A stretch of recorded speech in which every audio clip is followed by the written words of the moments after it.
Test, test, test.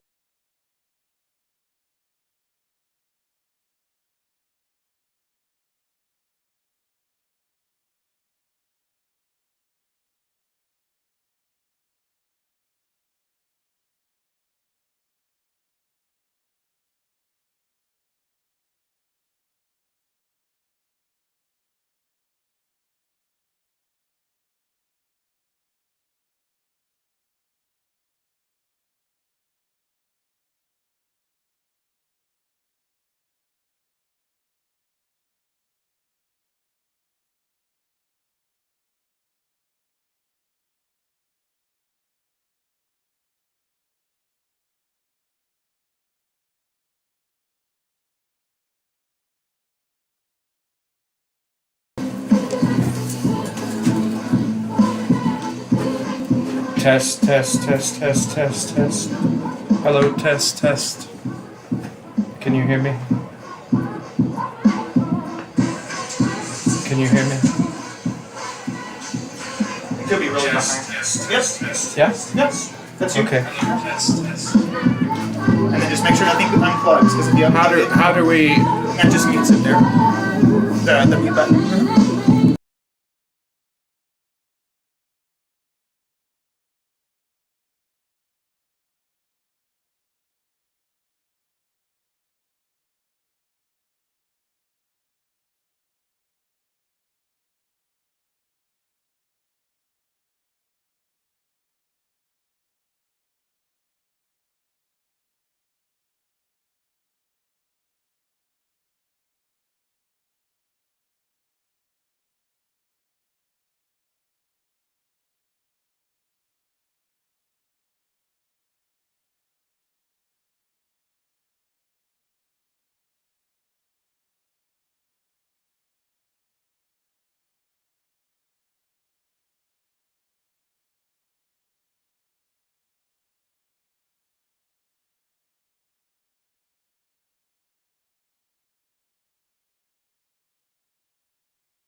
the first baseman, Cap Carter.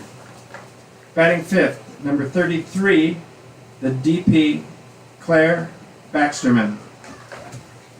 Batting sixth, number 0, playing left field, Ann Northcutt.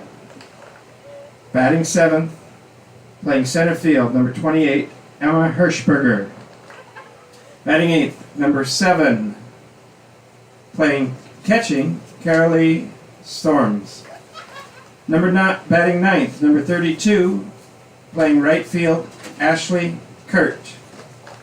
And pitching, number 23, Reagan Robinson in the flex position. And now for your Hesston College Larks. They were saying stop. I can't control his voice. Like, I'm gonna tell him. Batting first, number 3, playing right field, Sammy Fatka. Batting second, number 2, playing shortstop, Madison Rosales. Batting third, playing third base, number 15, Candace Durney. Batting fourth, playing left field, number 11, Reese Peterson. Batting fifth, playing center field, number 10, Mariah Gilmartin.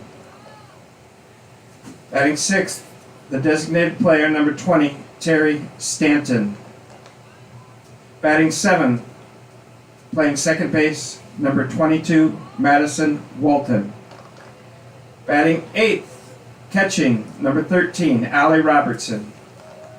Batting ninth, playing first base, number 16, Katie Alaniz. And in the flex position and pitching, number 12, Hannah Williams. Play ball. Yeah.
So, it's on. Don't mute it. That's on, right? Test, yeah.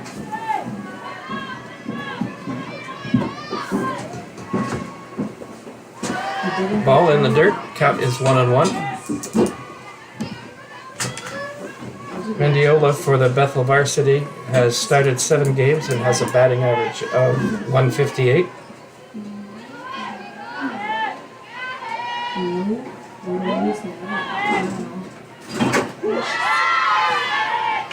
Strike two. Hannah's gotten ahead on the batter. Mendiola is a sophomore from Tumwater, Washington, Tumwater High School. High and outside, evens the count at 2-2.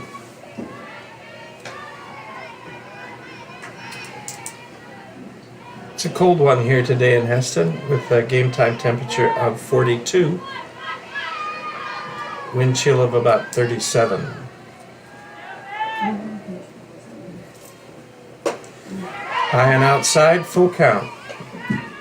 We've got the space heater on here in the press box. The volleyball girls who are doing the music and announcing have their blankets with them. In order to broadcast, we have to keep the window open here, so we're working to stay warm. And outside, one away. Start off with a strikeout for Hannah Now Williams. to bat, number 2, Kaylie Gonzalez. Kaylie Gonzalez is now up for Bethel. The shortstop. She's played in 8 games for their varsity.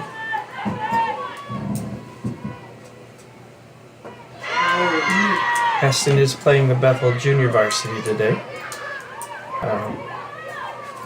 Hesston comes in with a record of 6 wins and 8 losses. I don't know what the Bethel JV's record is.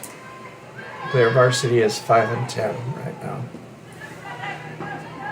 Ball's low in the dirt, evens it at 1 ball and 1 strike.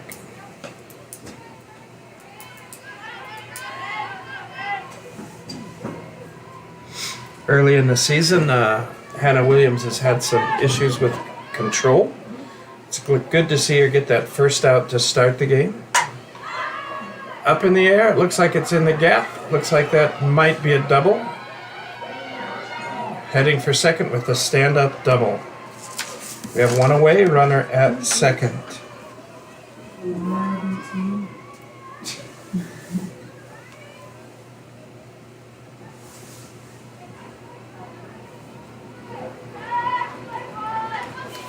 Next batter is number 30, Carly Stevens.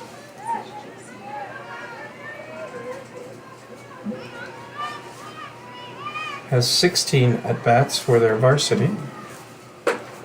First pitch is up and away outside. Are we sure this is their JV or is this their varsity? It's 20. Oh. Stevens is a junior infielder from Moran, Kansas. We probably saw her last year. She played for Allen County and has transferred to Bethel College. Foul ball back to the screen, evens the count at 1 ball, 1 strike.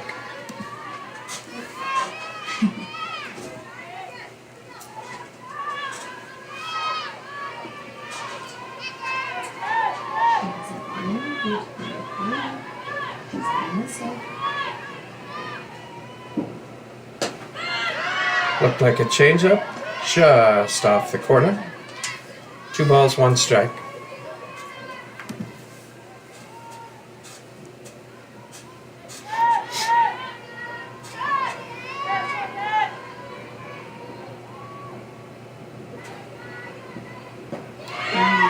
Outside corner, swing and a miss, evens the count at 2-2. We have our first Brave fan in a light jacket. I predicted that by the end of the inning they'll go in to get something heavier.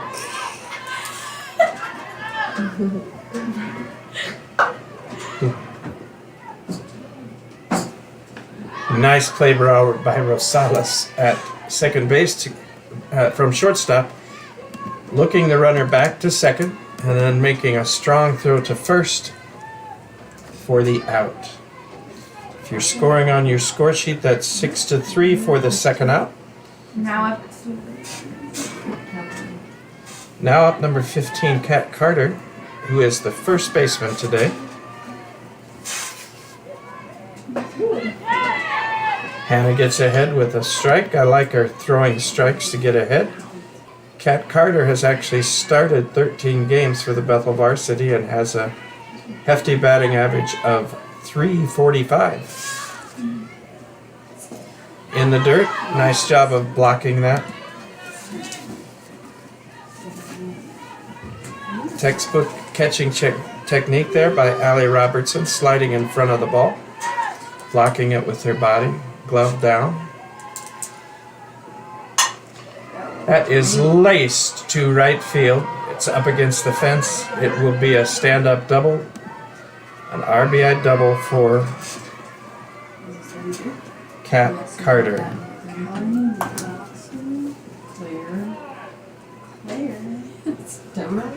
Claire Broxterman? Yes, ma'am.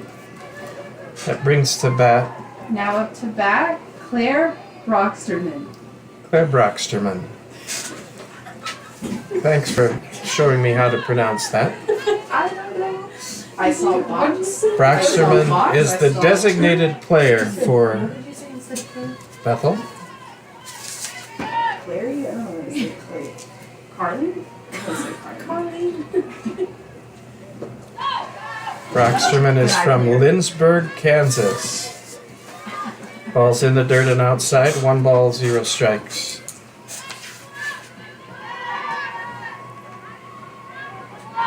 Two plate appearances for the varsity.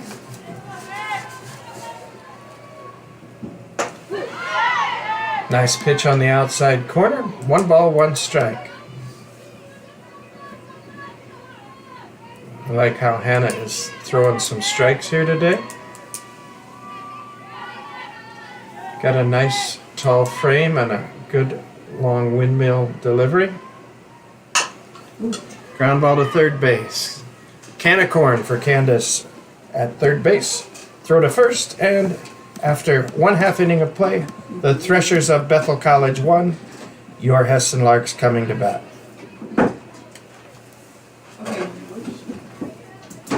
Did you mute? You gotta mute.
It's just not me. Sammy Fatka. Leading off for the Larks To bat, is we have number 3, Sammy Fatka. number 3, Sammy Fatka. On the year, Sammy is batting .333. She's scored 8 runs for the Larks.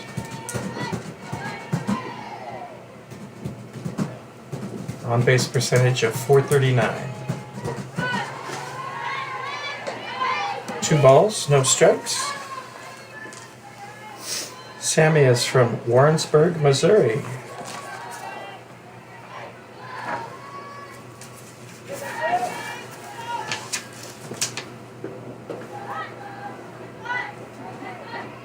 Just low, 3-0. Pitching for Bethel College is number 23, Reagan Robinson. She has a 1-on-1 record for Bethel College with an ERA of 6.16. And strike one on Sammy. I know the umpires hate it when the player starts to go to first base and pressure them into a decision. Oftentimes when you see that, the strike zone expands. That was right down the middle, foul back. Full count on Sammy.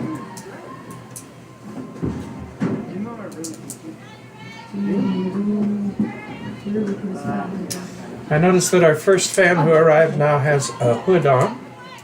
We have 2 more fans coming, sitting right Don't forget one right there. next to the booth that Coach Gaskell's will soon daughter. be pretty cold, and we'll need to make some adjustments. That's It's a Coach chilly Gaskell. day. Yeah. Fatka steps out. Makes sense.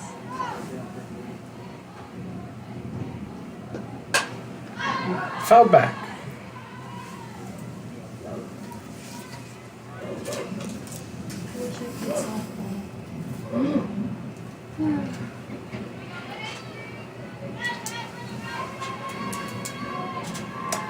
I bet the bat stings a little bit in the hands today when you hit a ball.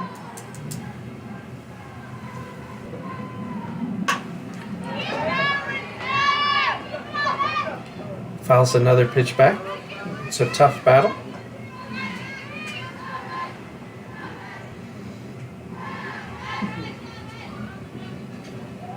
Now the eighth pitch in the at-bat.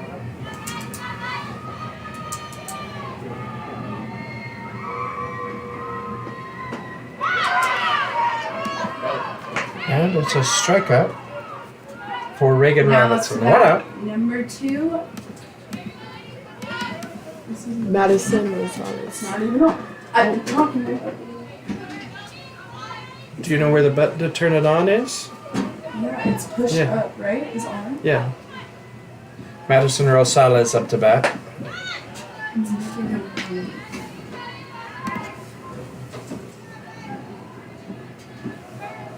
It's even that button. If you go back, just click on. High pop-up. Shortstop has it. 2 away. Come up to the Larks. For the Larks, Candace Durney. Candace was the player of the week a week ago. She carries a hefty batting average of .512, has 3 homers and 15 RBIs on the season. Leads the Lark in all of those categories. First pitch is outside for ball 1.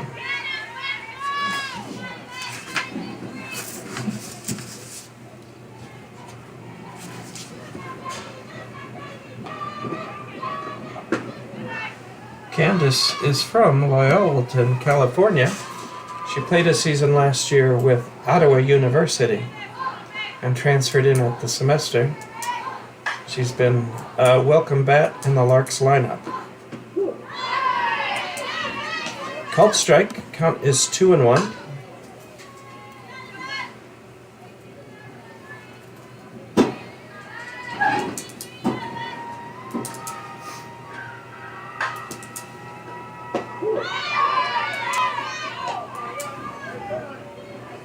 Robinson does a nice job of hitting the exact same spot and getting the exact same call on the inside corner on the knees. It's 2-2. It's a changeup outside. Brings the count to full. Be nice to see Candace poke one over the fence here. She's got that kind of power. Earlier in the season in a practice, she hit our scoreboard, and we had to do some repairs to the scoreboard. That would be quite a poke. So she has that kind of power. Ball 4, runner at first, 2 outs.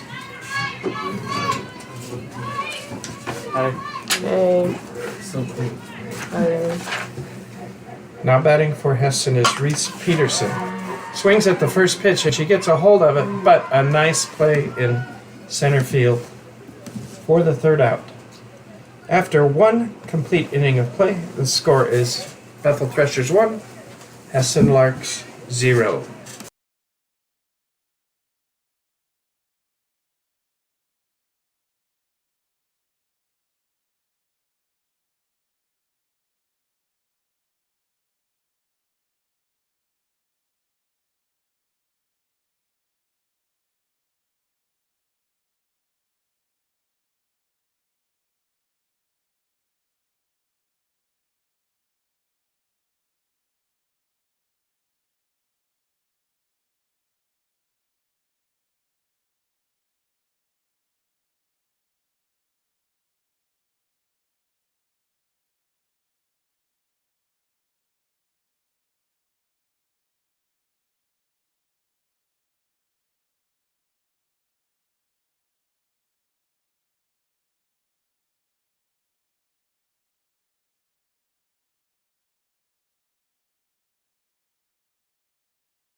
Turn the sound back on.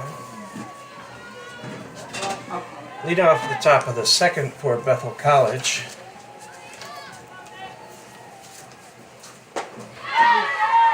Number 0, the left fielder, Ann Northcutt. Now batting, number 0, Anna Northcutt.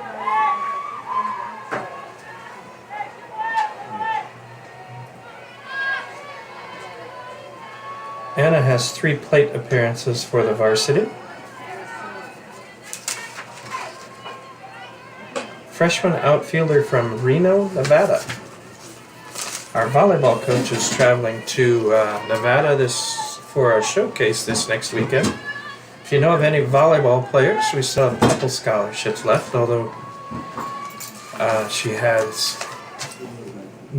2 nice players on campus. It's a foul ball down the right field line. Can't quite get to it. 1 ball, 2 strikes. And spots are filling up quick. We're excited about what's happening in volleyball. Got a middle blocker on campus today and an outside hitter.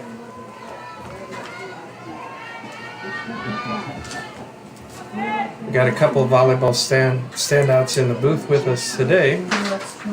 Taylor and Sam, middle blocker, outside hitter. Volleyball team and the softball team are sister teams. The softball team work the volleyball games, and volleyball helps out with the softball games. 1 ball, 2 strikes on the batter. Hannah Williams off to a solid start on the mound. It's a foul ball down the right field line. Might stay in play, but too far.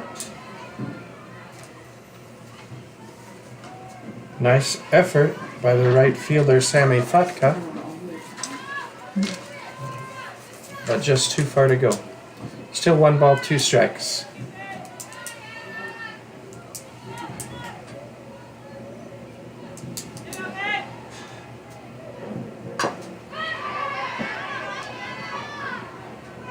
Northcutt just gets a piece of the pitch, looked like a changeup. Stays alive with a 1-2 count.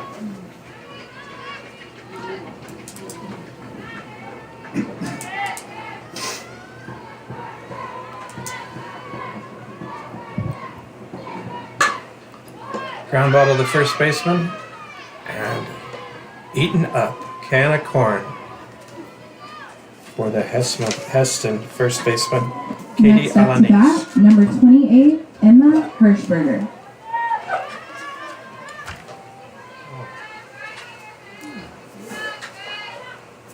Emma Hirschberger up to bat for the Threshers, center fielder.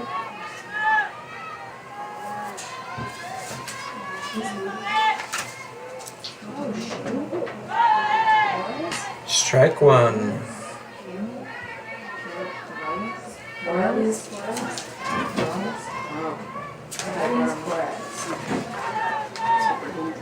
Emma is a sophomore outfielder from Buhler, Kansas.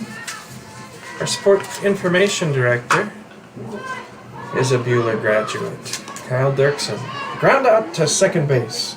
4-3 on your score sheet for the second out.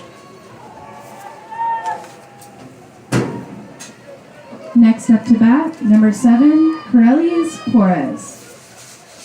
That's what we're getting today. Yeah, she's coming for us today. Carly Spores up to bat. She has 6 at-bats for the varsity team. Sees some action.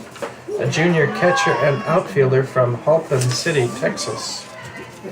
I like how Hannah's getting ahead of the batters. A first pitch strike. I'm just gonna guess Kurt. Just outside. Looked like a curveball there. Had some good movement on it. 1 ball, 1 strike.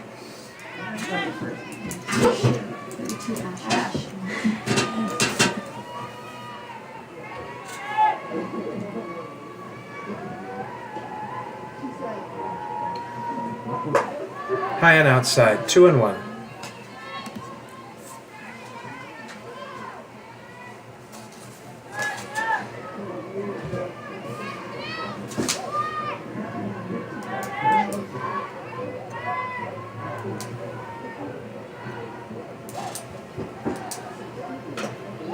Fouled back, evens the count at 2-2.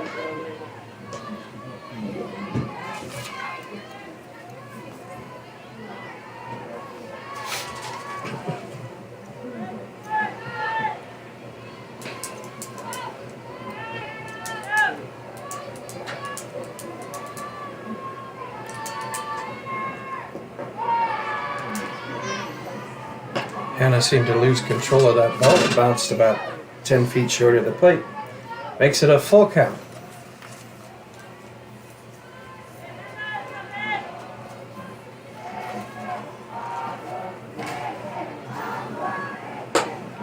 And high and outside.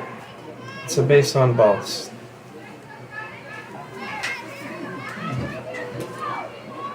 Brings up number 32, Ashley Kurt. Kurt has 1 at bat for the varsity.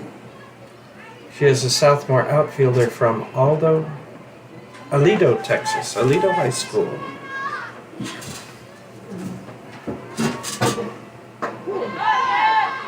Outside corner, strike 1, fastball.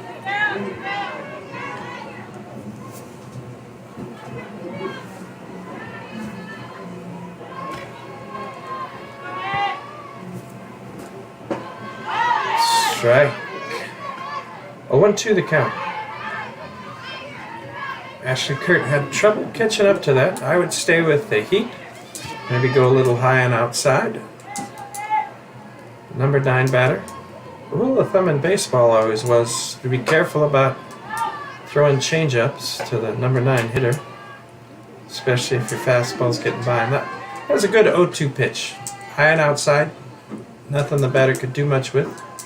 Close enough to make him think about taking a swing. 9, strikeout.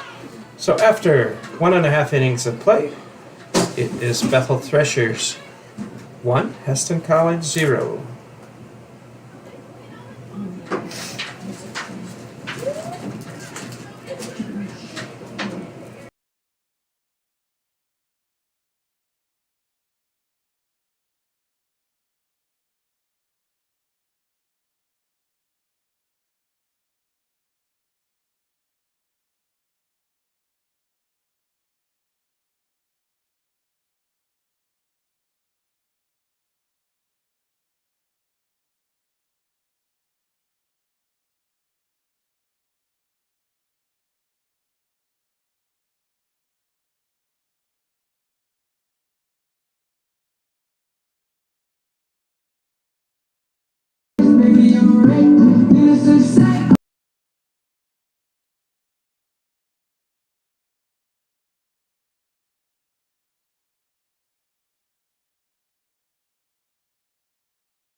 First up to bat, we have number 10, Mariah Gilmartin.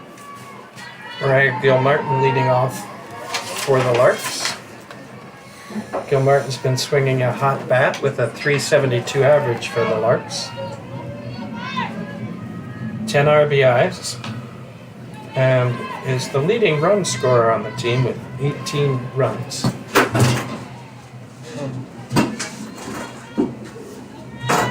got it there for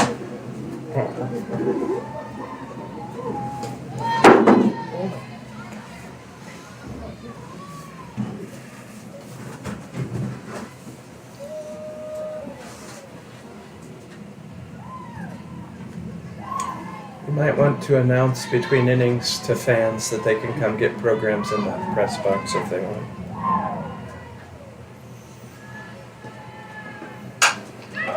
Hard ground ball to shortstop, scooped it up, throw to first, one away.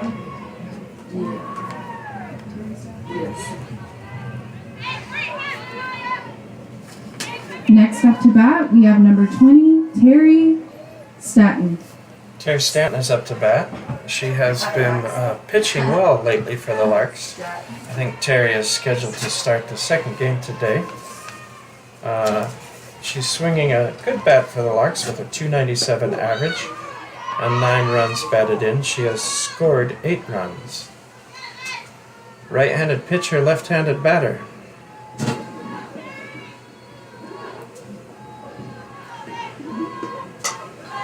Fouled back. Stanton's in the hole 0-2.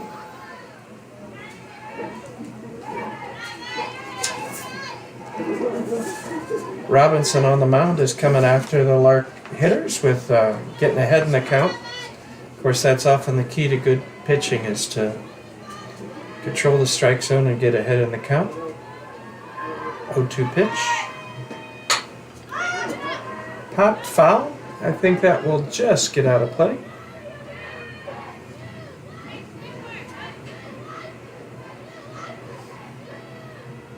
Terry has a little pop in her bat. She has 4 doubles on the season.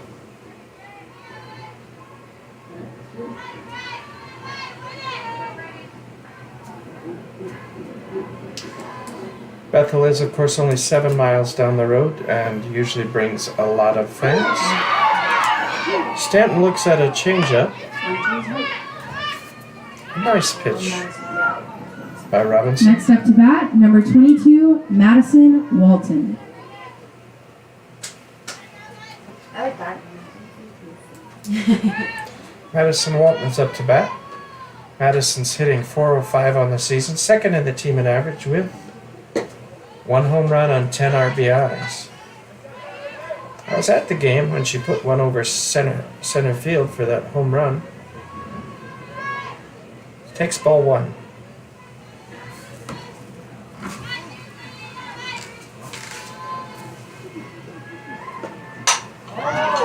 A high fly ball in between shortstop and left field. The shortstop will take it for 3 outs. After 2 innings of play, the score is Bethel Threshers 1, Hesston Larks 0. What is this called? A program? Do you guys want a program? Yes. How do I announce the crowd? Like, do I say, I can do it, I can do it? Do I say, you guys want a program? Come on. Does it sound on? Sorry, I was using it's easier for me to use that. I'm sorry. Sorry, Brian, it's easy. We do have programs for fans. If you want one, you can come to the score booth and get one. Just like that. See, you can't even do it. Boom, Rusty. See, it fits. See? Boom, Rusty. And then my nails, I can't like, flick it on time. Like number, oh, it's so long. Beautiful. Okay. So, yeah.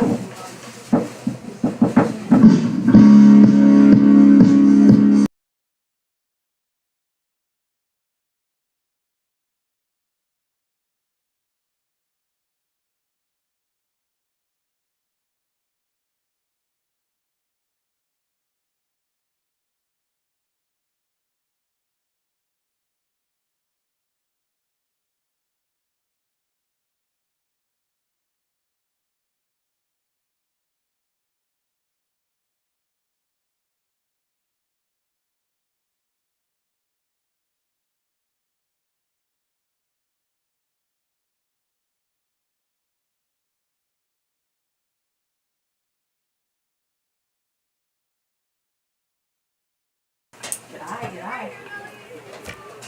Welcome back. Top of the 3rd inning. Top of the lineup for the Threshers.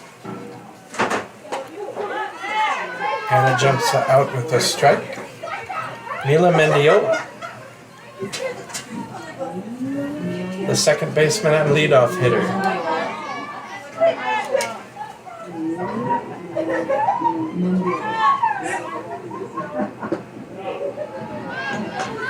At bat, we have number 34, Amelia Mendiola.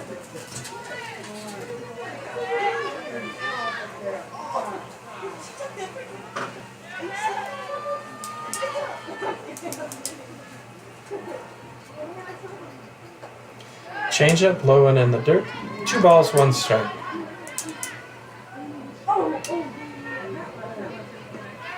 We have assistant coach Max Hedden calling the balls and strikes from the dugout today.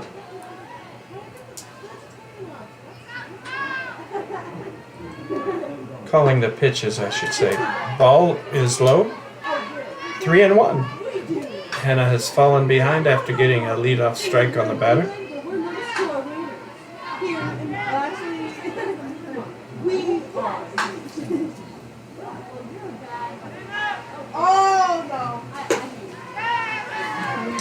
Base on balls to start the 2nd inning.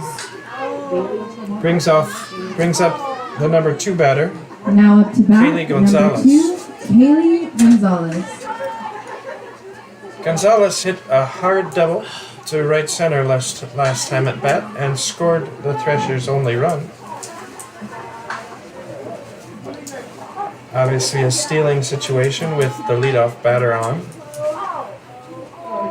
First base. Squares to bunt. It's a nice bunt.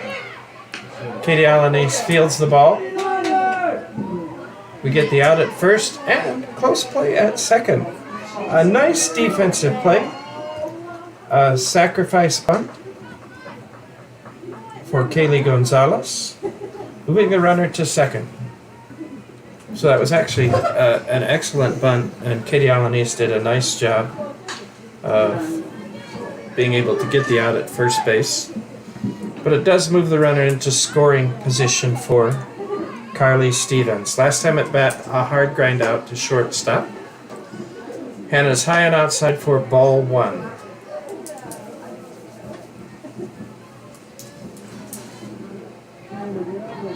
Carly Stevens has the sweatshirt over her jersey covering up her number. It is a chilly day here. Ball outside gets away from the catcher. Mendiola will take third on the wild pitch.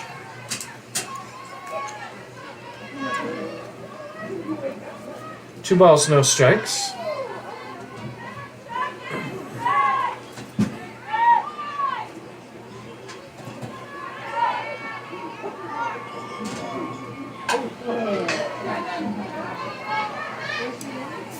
Pitch is fouled back. 2 balls, 1 strike.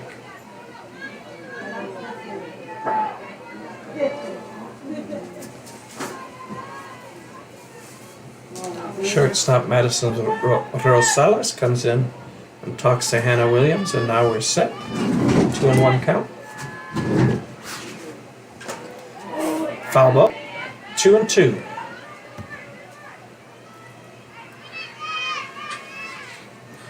Catcher took that one off of the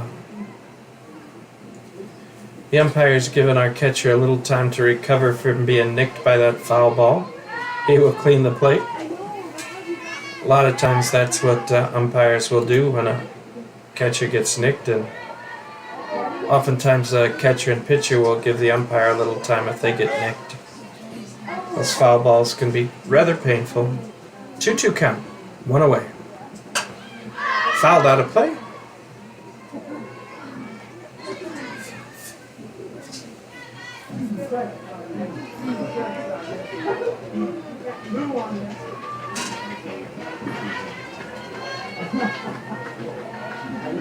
And I will get Reese set. Looks for the pitch from Max. Outside. Pass ball, but the runner's not able to advance. Full count. I guess if the runner doesn't advance, it's not scored a pass ball, is it? Chuck shakes his head no. Thanks, Chuck. Chuck is keeping the scoreboard here. He's our... Fouled away again. We have quite a battle. Full count.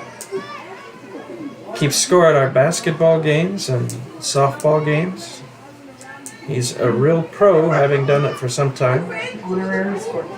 Sometimes he misses games to see his granddaughter wrestle. She was in the state wrestling tournament, right? How'd she do, Chuck? Got second. His granddaughter got second in the state wrestling tournament. Ground ball back to the pitcher. She knocks it down, throws home. Gets the out at home. A nice play by Hannah Williams. Score 1-2, getting the runner at home. And Now up to bat, number 15, Fielder's choice. Matt Carter. Saving a run. With Kat Carter up to bat, she doubled in on a hard ball to right center field. She doubled in the Threshers' first run and the only run of the game so far. We have 2 outs. Fastball outside.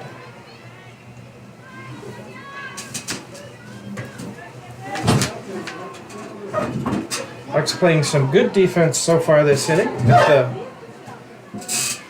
a nice handling of the bunt and getting the out at home there. Ball low. 2 balls. You're out of my way.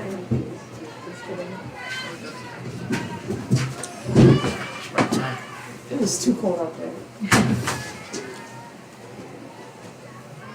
Our SID intern, Aiden Everett, returns to the booth saying it's too cold to take pictures. Ooh, there's a bloop over the head of the shortstop into left field. It's a single for Kat Carter. She's 2 for 2 on the day. Runners at first and second, 2 outs. A little bit unlucky for Hannah Williams. That brings up number 33. Up to bat, number 33, Claire Broxterman. I was waiting on you. You were waiting on me. I take good picks. Like, what did I get? Yeah, that's Oh good. yeah. You're really not for Brian? Are you kidding me? He's coming for everybody's neck. The first pitch just outside, 1 ball, no strikes.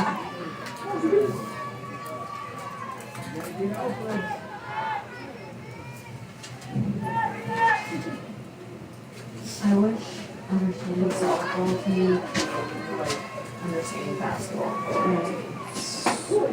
Outside corner for a strike, 1-1. Nice pitch by Hal. And see, like if I were here on that one, I would have forgot that girl was on third base, and I would have heard it right first, so that I would not know.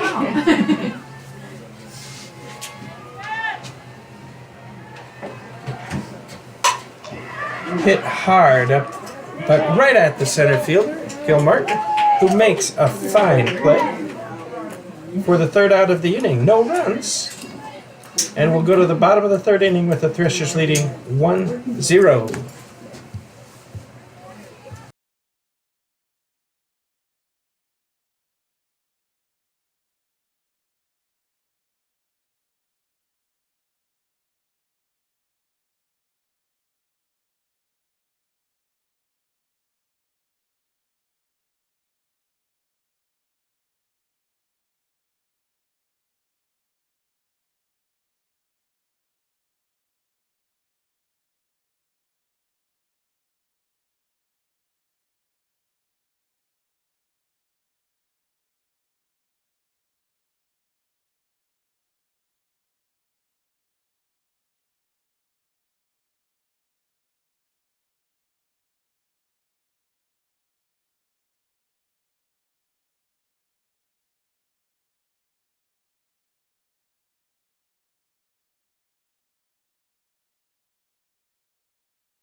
She said your sister isn't working it.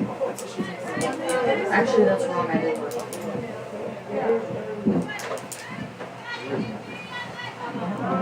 At bat, number 13, Alvin Robertson. Madison Robertson leads off for the Larks. Catching today, she has a .385 batting average on the year.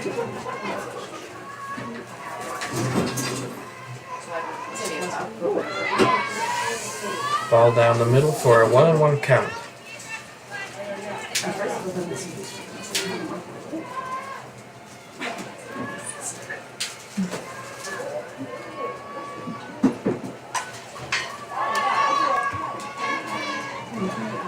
Fouled back by the left-handed hitter. You also, as a catcher, is right-handed.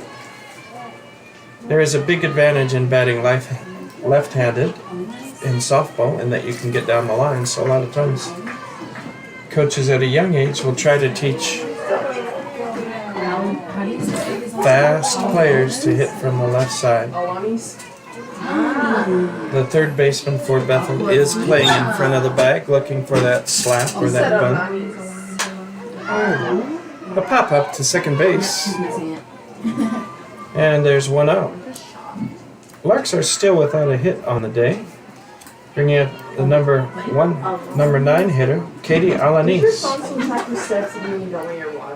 Katie's hitting .324 on the season. She has 9 RBIs, has scored 11 runs, and has hit 3 doubles. Like it's in the settings.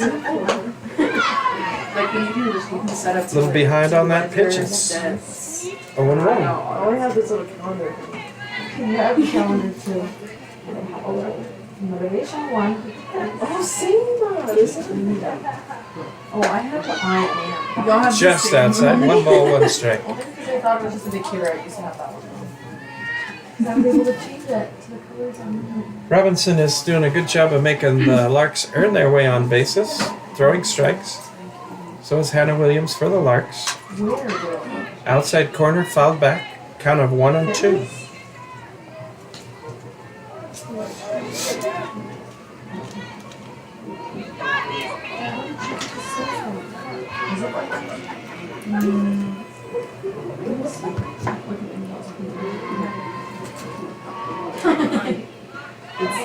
Change up. Lost the grip on that one. Hit the dirt about 10 feet in front of home plate to even the count at 2 and 2. How did you get that? You put like your battery. Wait, show me. Katie slaps a single to left field to get it started for the Larks. The first hit of the day. That brings up the top of the order, number 3, Sammy Fatka.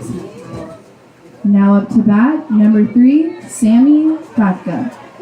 I also have a Pinterest. Katie has a little bit of speed. It'll be interesting to see if the Larks are aggressive on the base paths today.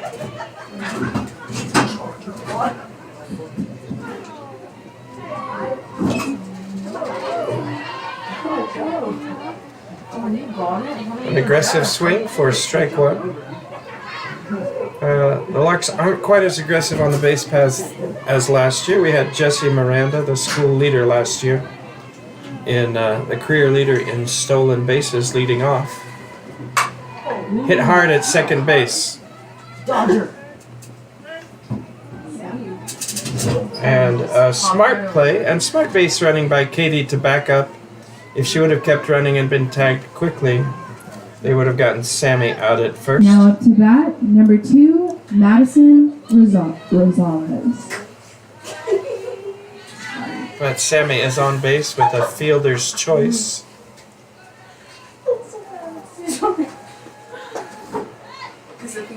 Just inside. Ball 1 to Madison Rosales, the Larks shortstop.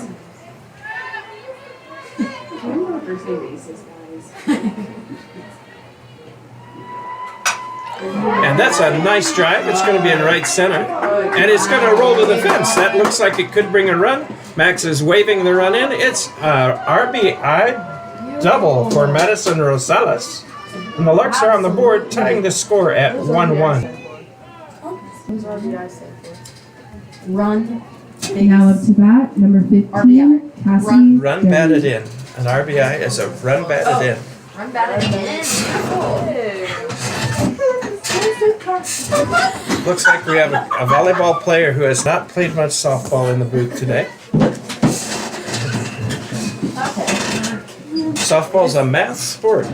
You accumulate all kinds of statistics. Of course, you guys have those kills and digs and hitting percentages and everything. This is too much fun. I think soccer is pretty good. So is basketball.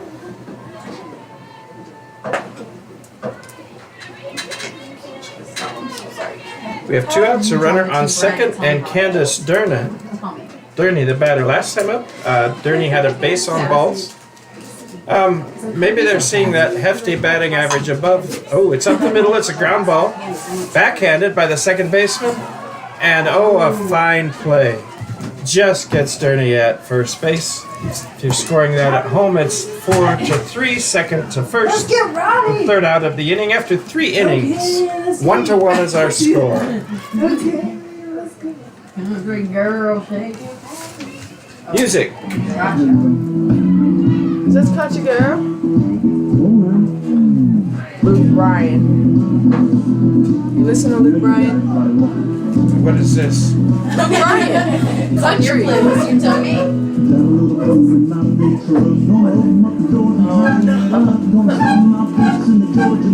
I didn't know I knew that much. I didn't know you were a country girl. I lived in the country. I went to a primarily country school with hits. I'm a city girl. That's a fact.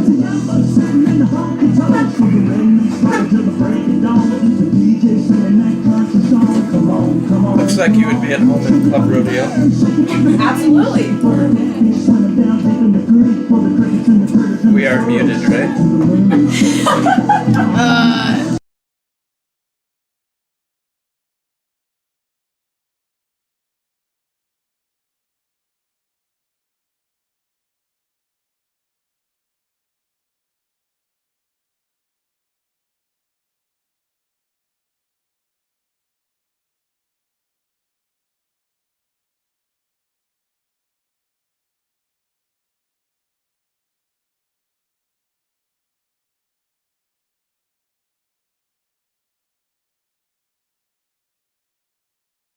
Yes. Game's moving along quickly. Top of the fourth inning. Ball in the dirt. Batting for Bethel is At bat, we have number 0, Anna Northcutt. Anna Northcutt, center fielder.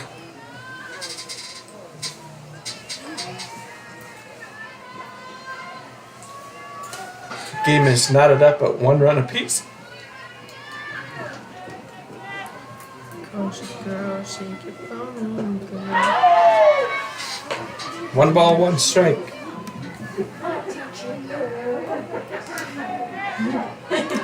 Last time at bat, Northcutt hit a sharp ground ball to first base,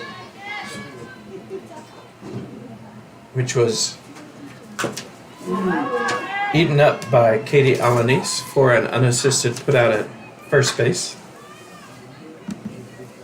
We've had a very cleanly played game. We've had no errors on the day so far.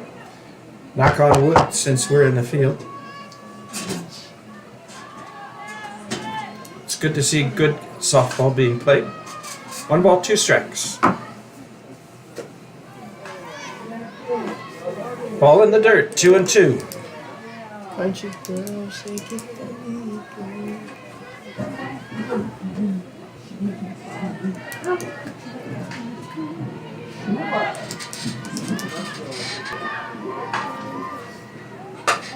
Ground ball. Oh, wow. Hannah Williams reaches out. Pitcher to first base, 1 out. Fine play by Hannah Williams.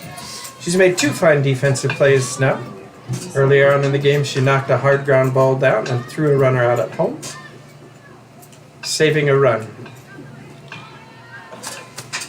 Now batting number 28, Emma Hirschberger.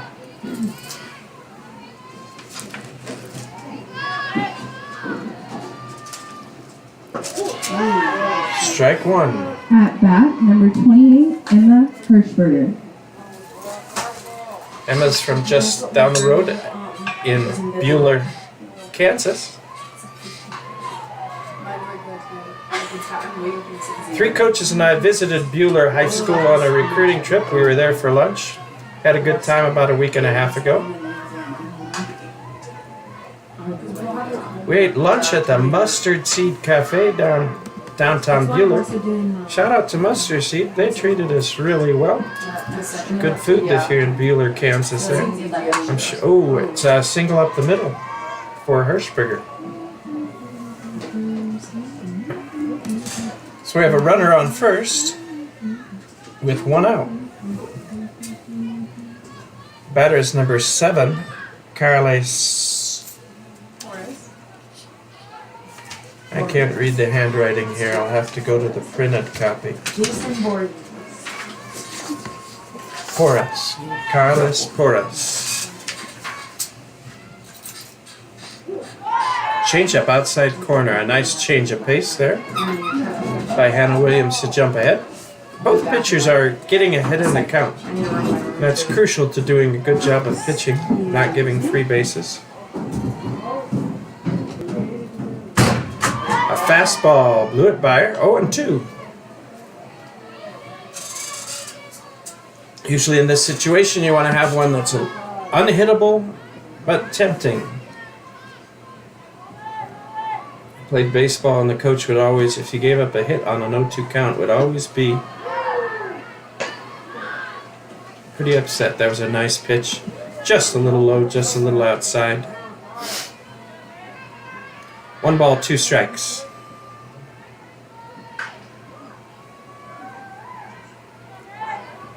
Hannah shakes off Max. She has a pitch she wants, and Kaylie takes time out. It's good to see Hannah getting assertive there and letting Max know what she wants to throw. She wants to be in charge. Ball's hit sharply down the left field line, but foul. Still 1-2. We are at the beautiful Best Mullet field today. Of course, we thank the Mullet family for making this field to happen. If you would have watched Hesston 2 years ago, we would have been playing on the City Diamond, which Nothing wrong with that, but this is a beautiful facility to play softball in. We are so fortunate.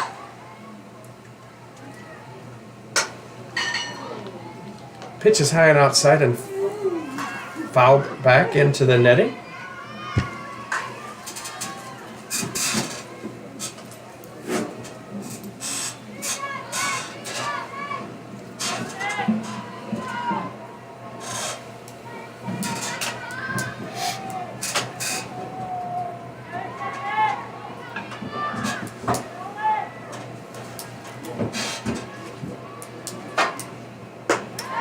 High and outside, evens the count at 2-2. Hirschberger, who's on first base, has a knee brace on, the kind of brace you have on if you've had knee surgery, and she does have a little bit of a limp. So I'm thinking that she's not much of a stealing threat right now. But she did have an aggressive lead on the last pitch. There's a pitch down the middle, fouled back.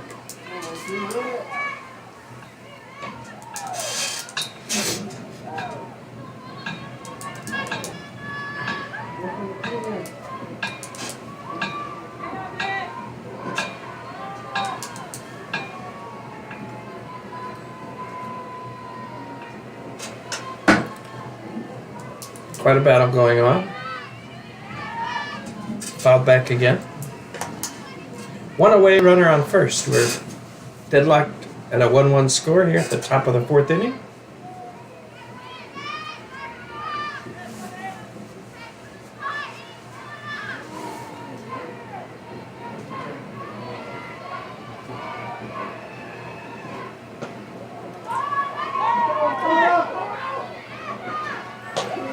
I think Hirschberger thought that was ball 4, and she started walking towards second. Ball got away from the Hesston catcher, and I believe it will be a stolen base for Hirschberger.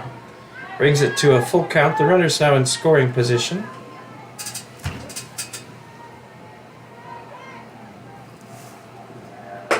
Ball 4 outside. Runners at first and second, 1 out. Now Brings up up to bat, Ashley number Kurt. 32, Ashley Kurt. Last time at bat, Kurt struck out. Their runners at first and second, 1 out.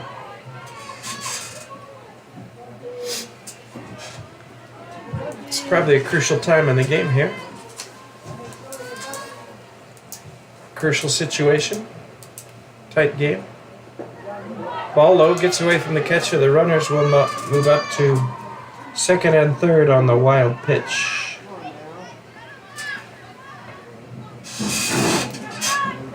Kurt is the number 9 batter. We will move to the top of the order if she gets on. So this is a pretty big out. Oh boy.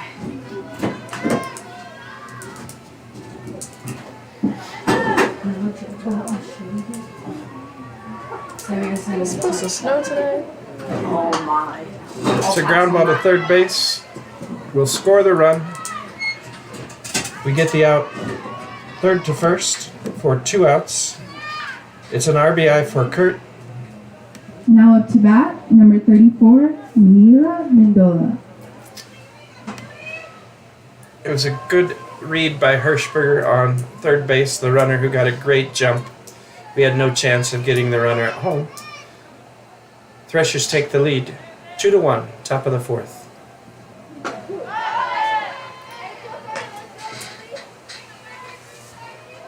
Mila, last time at bat, had a base on balls. Was stranded at third. Her first time at bat was a strikeout. William gets ahead with the first pitch. Second pitch on the inside corner. 2 strikes.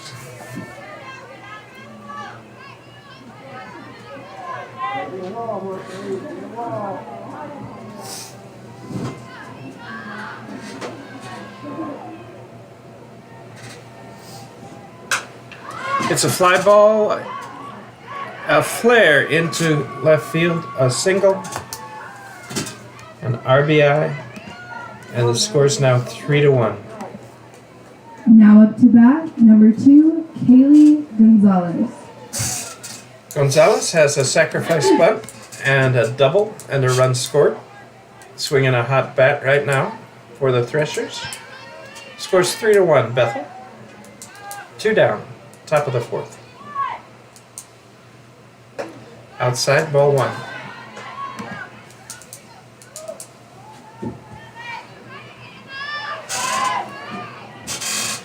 Bethel has 3 runs on 5 hits. The Larks have 1 run on 2 hits. Ball low.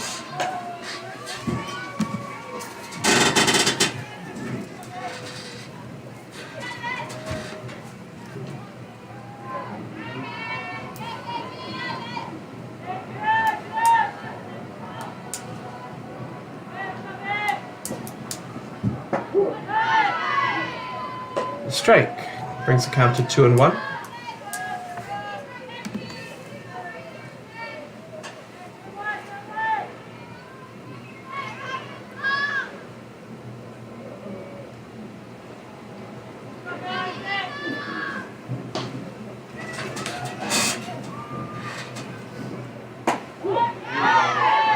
Outside corner, 2-2.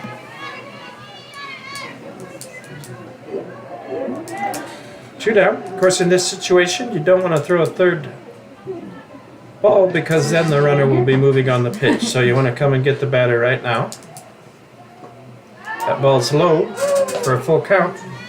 So with 2 outs, the runner on first will be starting to run on the pitch and get a good jump. So oftentimes they're able to score on any base hit in this situation. Full count.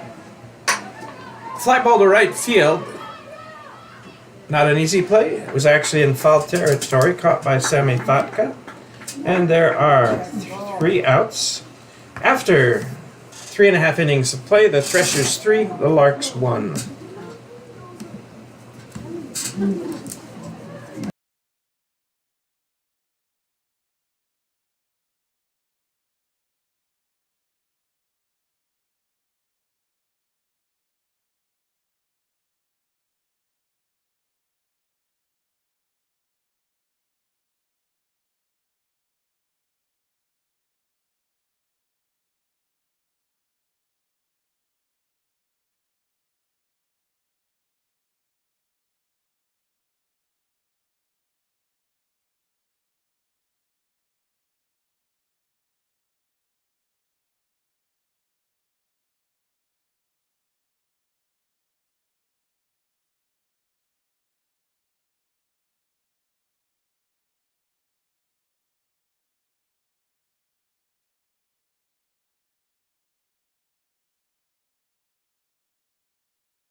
Reese Peterson is leading off for the Larks in the bottom of the 4th. Flied out to left field their first time at bat. Reese is batting .370 on the season. She has scored 13 runs, 17 hits, and she has 7 doubles, so a little bit of pop in the bat, and 9 RBIs. Change up high. 1 ball, 1 strike.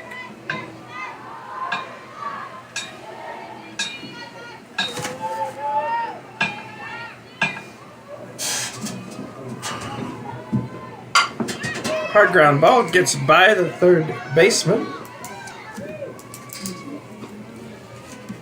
Chuck, are you scoring that a hit? Or Chuck scored it, our official scorekeeper scores it as a hit. Next up On to the left bat, field we have line. number 10, Mariah. Gilmartin. We're done. Mariah Gilmartin comes up to bat. Mariah grounded out to the shortstop on a hard grounder last time. Gilmartin? What'd you say? Mariah. Oh. Because I wasn't going to send her. She puts a charge into one, but it's in left field hanging up, and it's caught by the left fielder. 1 out. Next up to bat, we have number 20, Terry Staton. We did on that catch see what they call a snow cone, with the ball kind of popping out of the top of the glove, and It was a nice catch by the left fielder. We have one out, runner at first. That brings up Terry Stanton. Swinging first pitch. This ball is hit basically the same place as the last one. Another fly out to left field. There are 2 outs. Brings up Madison Walton. At bat, number 22, Madison Walton. We haven't seen much small ball this year from the Larks. We had a lot more small ball last year, maybe because we had a little more speed. Again, Walton swinging at the first pitch. Last 3 batters have swung at the first pitch. That pitch was high and outside. Being aggressive. The 2 outs, the third baseman is still in front of the bag down there at third.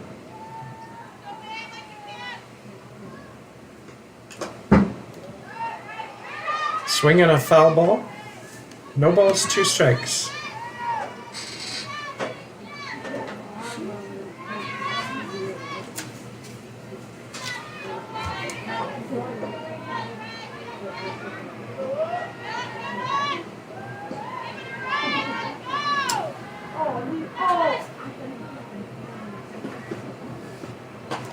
High and outside.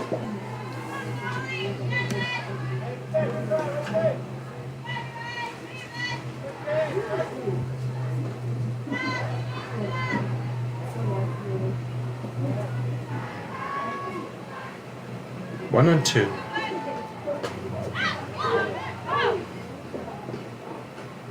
Run. Catcher dropped the ball, but Walton did not run.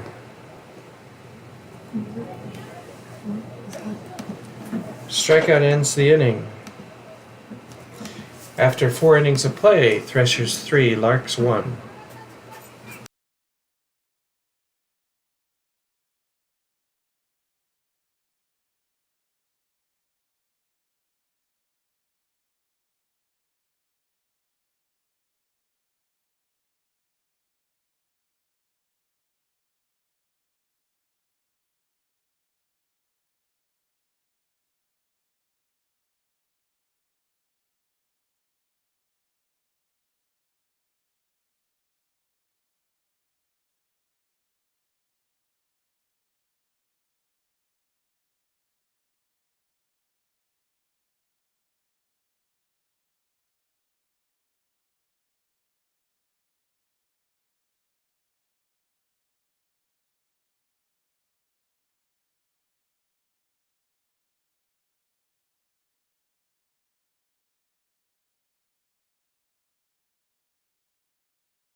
Should be number 20. Katie Stevens is up to bat.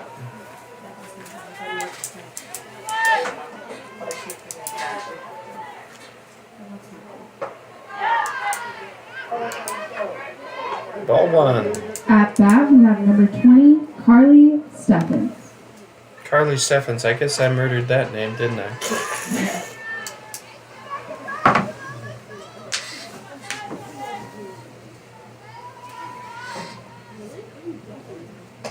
Ball outside. I think Hannah was a little upset at not getting that first strike. Maybe overthrew that pitch. 2-0. Top of the 5th inning.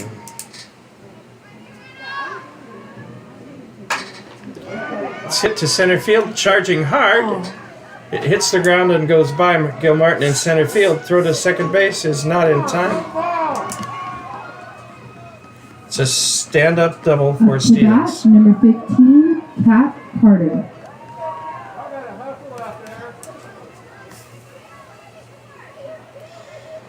Kat Carter is up to bat. She has a double and a single. She's 2 for 2 on the day.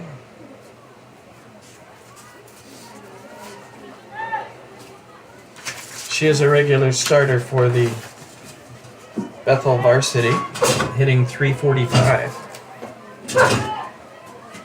Has started in 13 of their 15 games.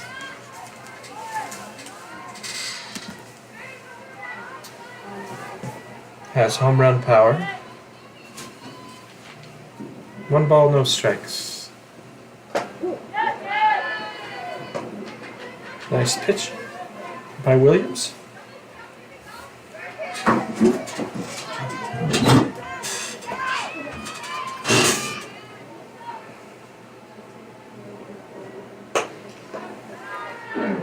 Way outside, 2-1.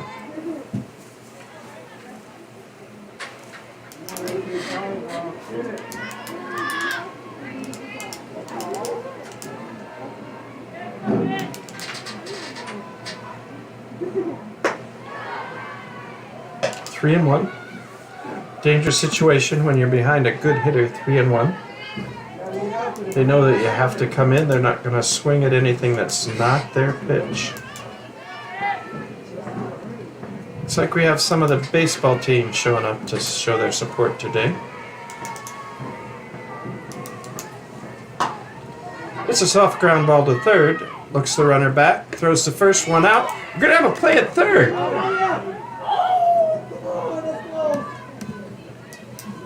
And safe at third.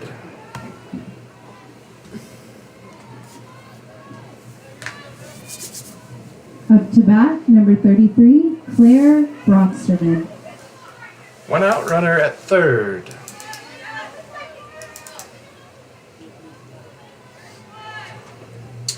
The designated player for Bethel, Claire Broxterman, up.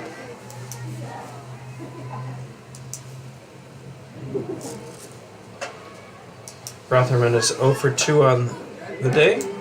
Flied out to center field last at bat. Rosales in to talk to Williams.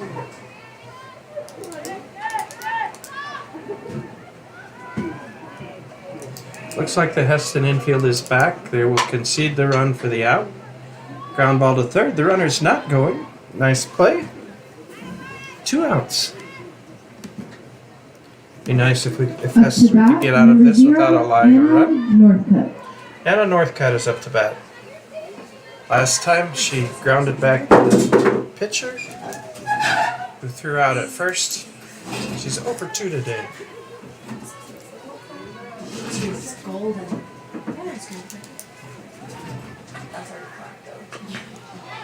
First pitch is fouled back. 0-1 is the count.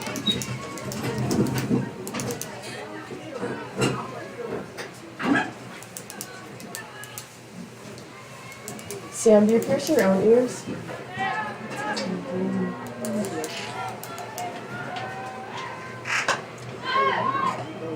That ball's in on the fifth. She fouls it back down the first baseline. Hannah is ahead 0-2 in the count.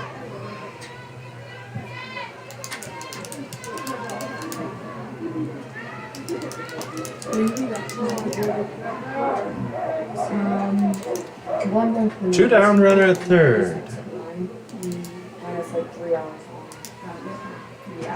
Change up outside. A nice 0-2 pitch. Tempting, but not real hittable.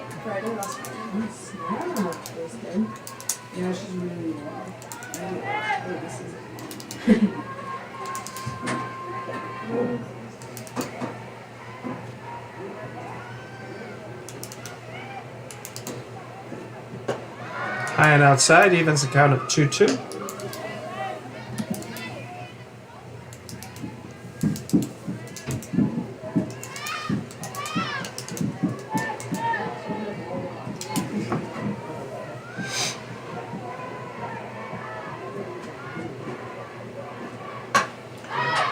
Foul ball out of play.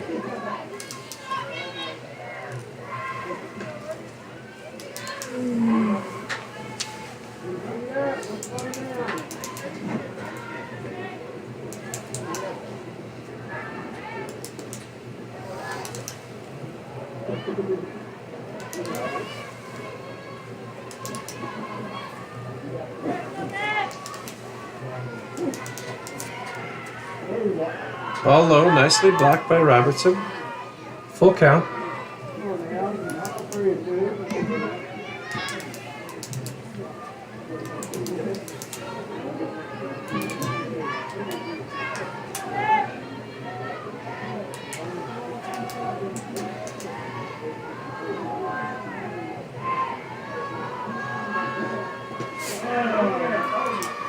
Ball four, runners at first and third.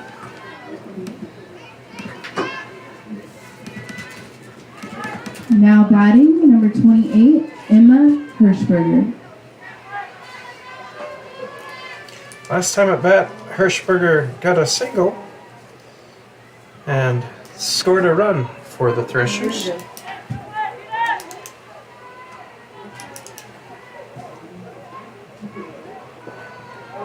Ball is blocked. Runners down to second, unopposed.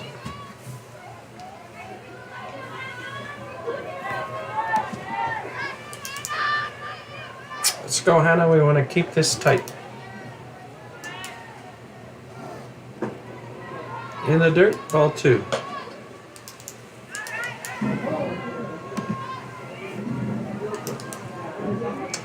We're going to have a conference at the mound.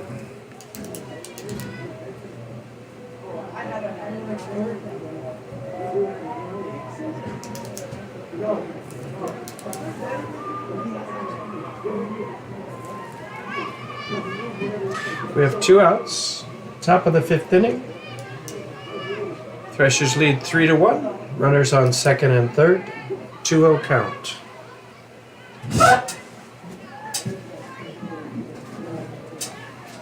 Hirschberger steps in. Hannah takes the sign from Max Hedden, who's filling in this game, in Christy Bell's absence. Christy will be back for the second game. 3-0. Williams has fallen behind.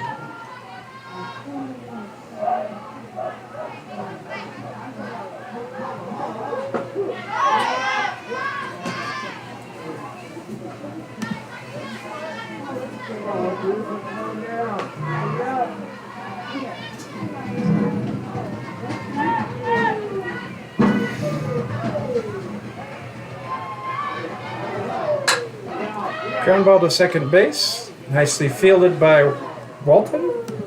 3 outs. We head to the bottom of the 5th inning. Still 3-1 Threshers.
First up to bat, we have number 13, Alvin Robertson.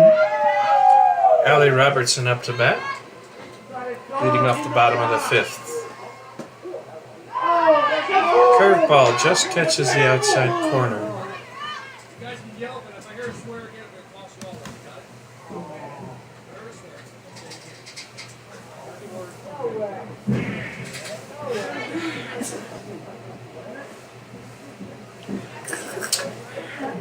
Hesston players getting a Hesston baseball players getting a warning for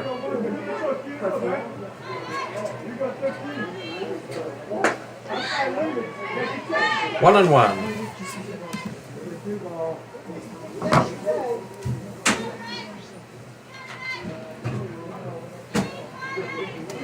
Micah Hurst is out here in a polo shirt.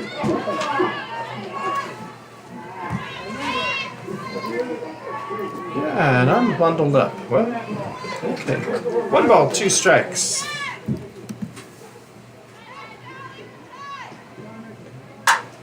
It's a ground ball to the second baseman. Bobbles it a little bit, but still has time. Recovers out at first base. 1 away. Next up to bat, number 16, Katie Alaniz. Katie Alaniz. The Threshers with 3 runs, 6 hits on the day. The Larks with 1 run, 3 hits. The Larks this year have been scoring runs. So you got to think they're going to have an inning here soon. Ball 1 outside.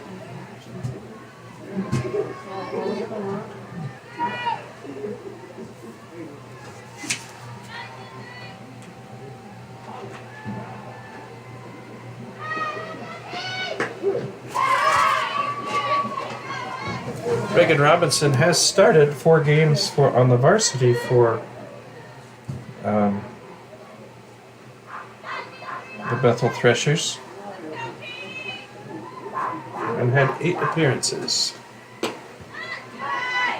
Comes into the game with an ERA of 6.16.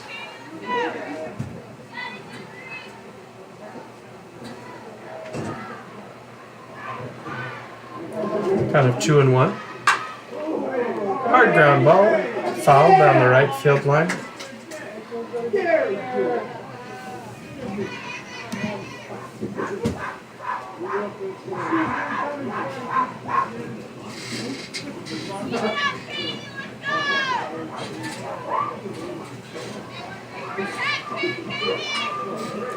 We got first base coach McKenna Grove, who I believe when she played, was she a catcher or a third baseman?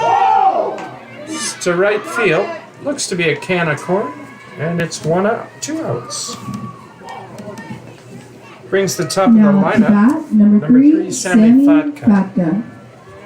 Fatka is 0 for 2 on the day, hitting into a fielder's choice. She did score a run and striking out.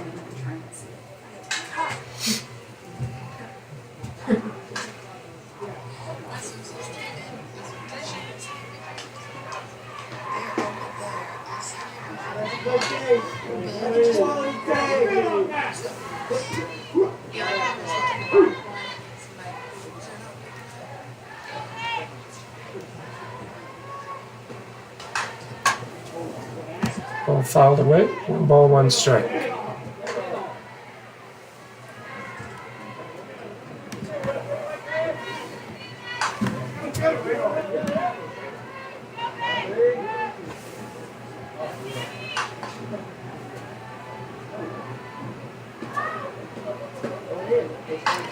Inside low, 2-1.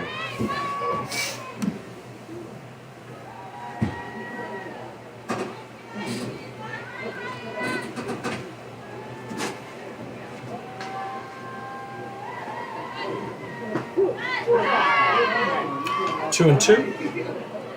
Nice little curveball on the inside corner.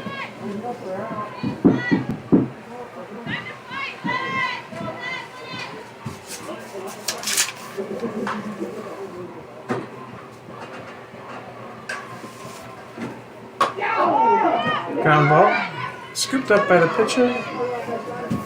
1-3, 3 outs. 1, 2, 3 in the 5th inning. After 5 innings, the score is 3-1 Threshers.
Top of the 6th inning.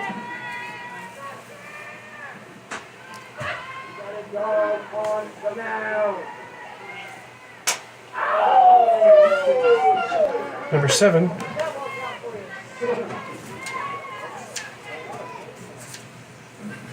Kaylie Manning up to bat. Swinging strike 1.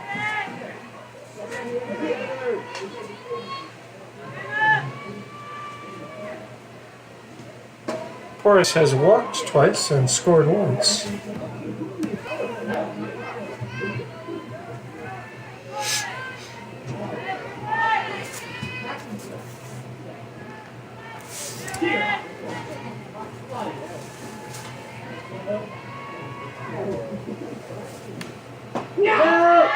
Outside corner, strike 2.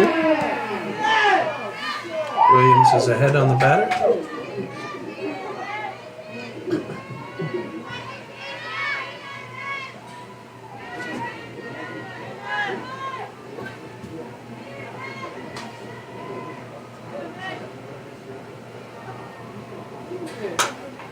Ground ball to third. Gets through. Hesston, left fielder, does a good job of hustling to the ball. Reese Peterson and holding the runner to a single. Now up to bat, number 32, Ashley Kurt. Ashley Kurt is up to bat. Nobody out, runner at first.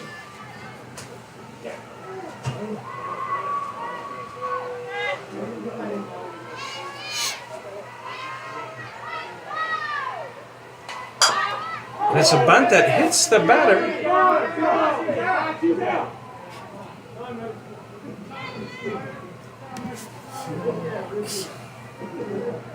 Has been ruled a foul ball. So the batter must have still been in the batter's box, because if the batter's out of the batter's box when it hits them in fair territory, it's an out. No balls, 1 strike. Squares to bunt, it's popped up. Throw to first for a double play. Madison Walton did a good job of the second baseman of covering first base.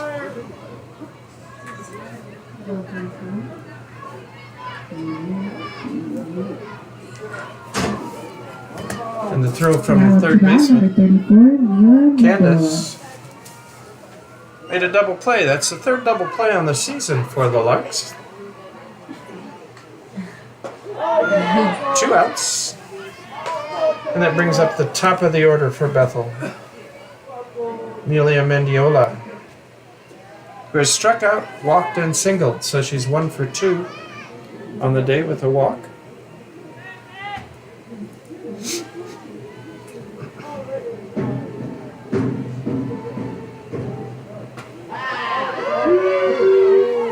Just outside, 1 ball, 1 strike.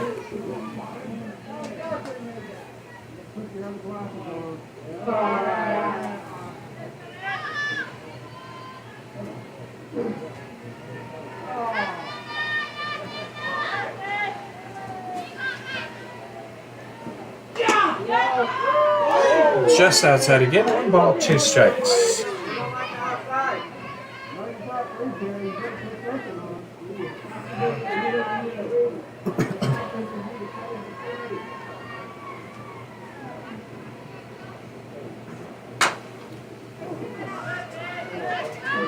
Ball is fouled down the third baseline. Evens the count 2-2.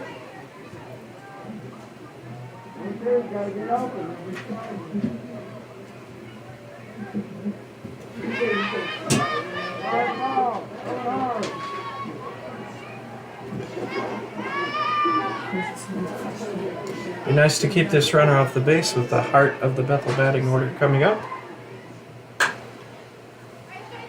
Inside pitch is pulled down the third baseline again.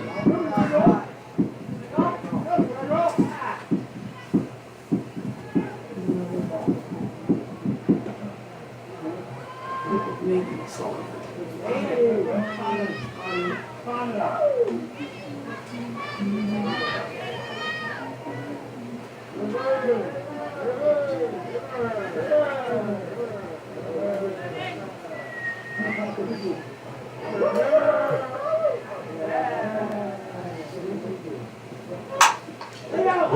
to shortstop, off the glove of Rosales. Runner at first. Our Now up to bat, number 2, Kaylie Gonzalez. official scorer has ruled that an error, the first error of the day for either team. Runner at first, and now batting, Kaylie Gonzalez. Gonzalez has had a sacrifice bunt, a double, and flight out to left field, so she's 1 for 2 on the day. Scored a run in the first inning, the first run of the game.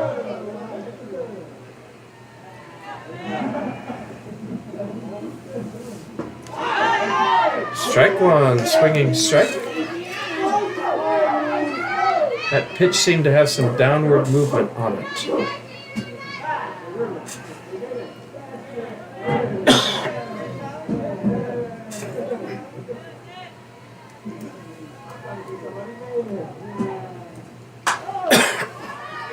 Tap back to the pitcher, throw to first, 3 away. After 5.5 innings of play, the score is Threshers 3, Larks 1.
Welcome back to Best Mullet Field for the bottom of the 6th inning on this chilly March 9th day.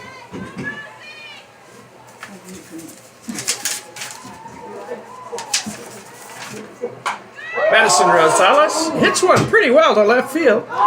It's over the head of the left fielder. It's a stand-up double for Rosales to start off the bottom of the 6th inning. Now up to bat, number 15, Candace Burns. Brings up to bat the Larks' leading RBI producer, who has several home runs on the season and would be just the person to put a charge into the ball and tie this game up.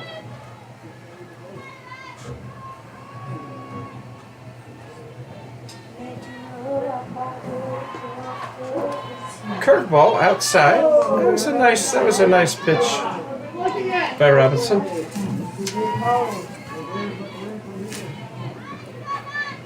Ooh, it was called a strike. Was it called a strike? Ooh, no. High fastball, swing and miss. 0-2.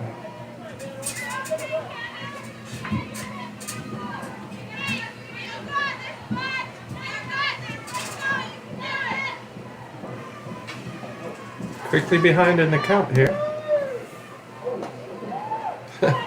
Change up behind the batter. I think if I had known to count, I might have backed up a little bit there. Taking it for the team.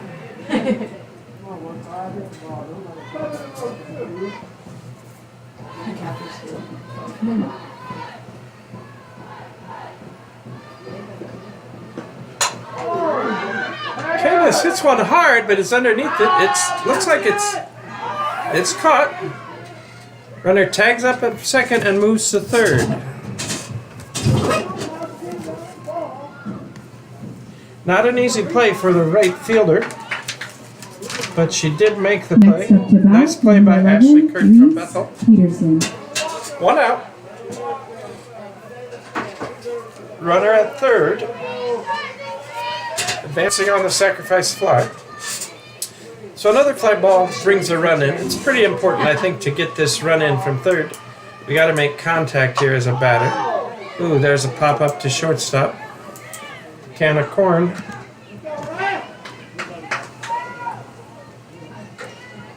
Makes bringing the run in harder. Now up to bat, number 10, Mariah Gilmartin. Brings it Mariah Gilmartin. Last time at bat, Mariah flew out to left field. She's 0 for 2 on the day.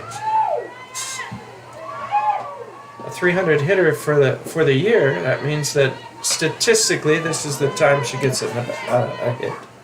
Right here. Let's do it, Mariah.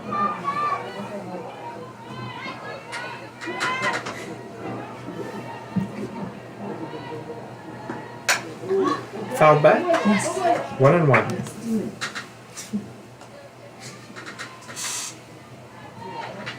Okay, let's go. Let's do this now.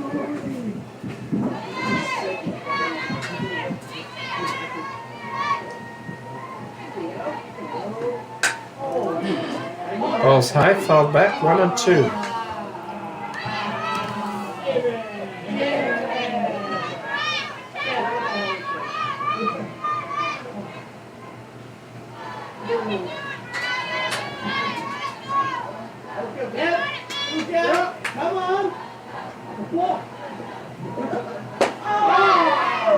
And strike 3.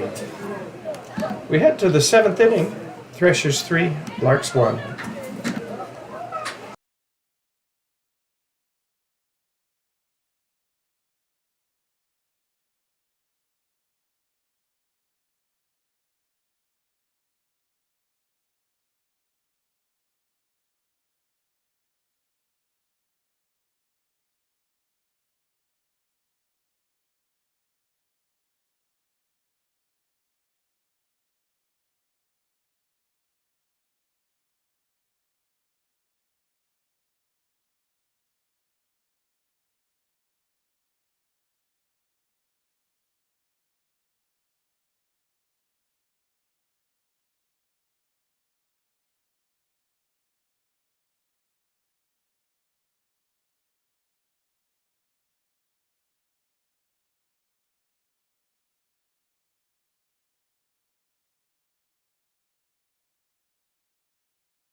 Up to bat, number 20, Kaylie Stephens.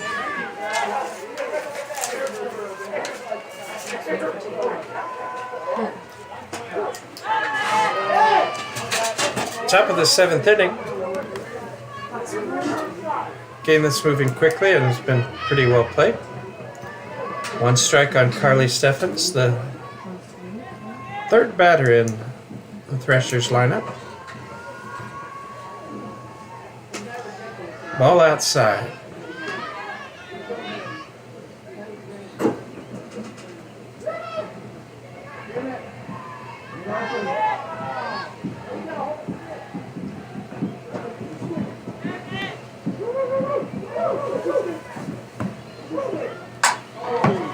Hit hard to center field, but quite high in the air. Gilmartin is back. A fairly easy catch, even though a charge was put in the ball. Feels like the ball's not carrying extremely well today. This brings up Now up to bat, number Kat 15, Carter. Kat Carter. Who average-wise is one of the best hitters on the Bethel team.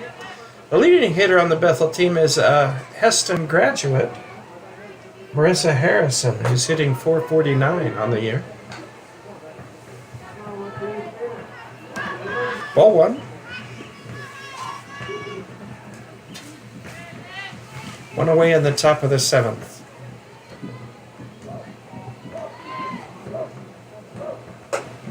Ball outside.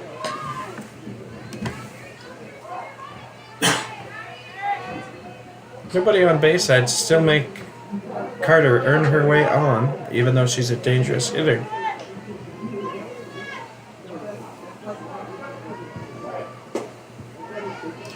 Looks like the Larks want no part of Carter, though. 3-0.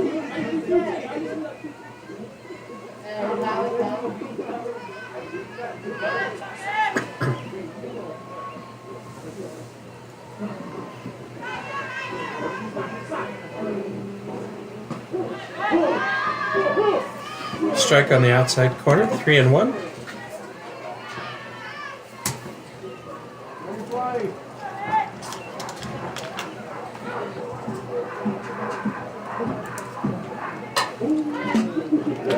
Foul back, 3-2 is the count.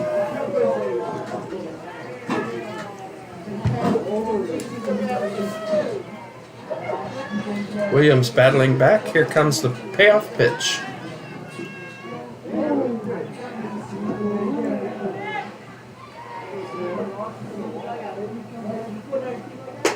High and outside. Base on balls.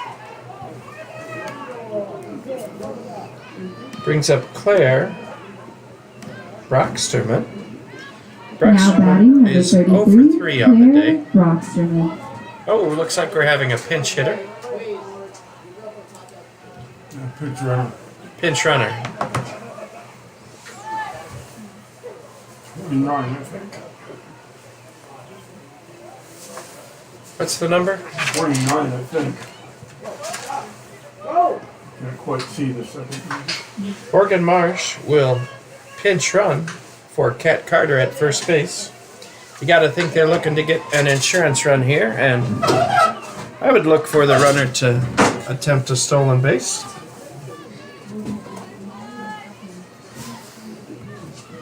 One away, runner at first.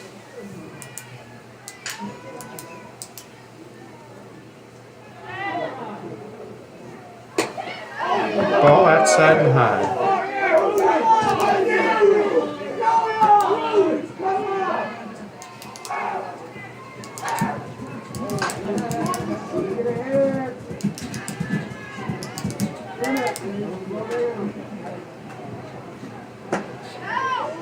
Ball outside.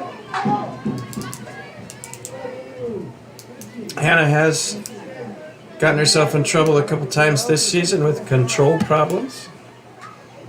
She's done a really nice job today. Let's see if she can battle back here.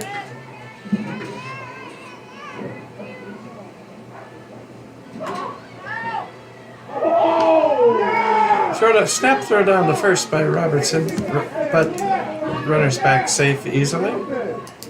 I doubt if they'll try to steal now with a 3-0 count.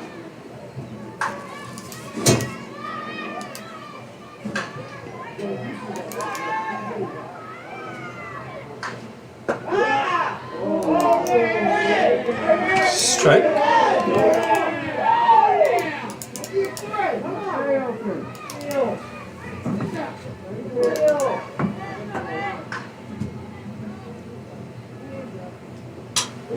Foul back, full count. Be interesting to see if they start the runner here. I think the aggressive play would be to start the runner if you have speed to steal. If the batter takes ball 4, you're easily on second base.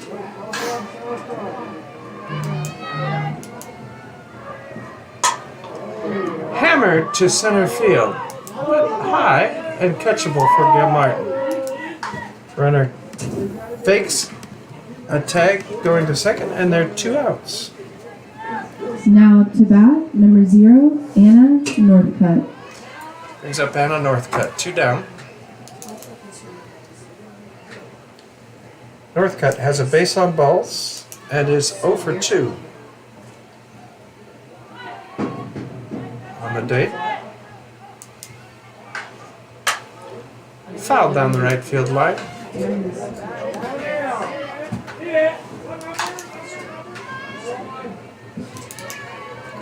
Onto the soccer field. As the former soccer coach, I told them when they built this that the foul balls would go onto the soccer field, but they said it's not too close.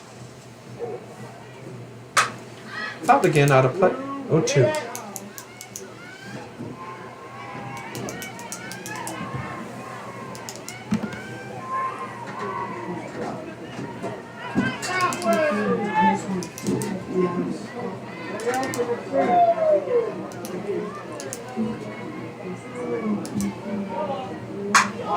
Change up, hit high to center field, Canna court, caught by Gilmartin. A nice pitching performance by Hannah Williams, who pitches a complete game, giving up 3 runs on 7 hits. But the Larks, going to the bottom of the 7th inning, trail 3-1.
Staffing.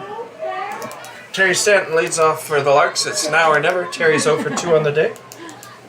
Flying out to the center and striking out.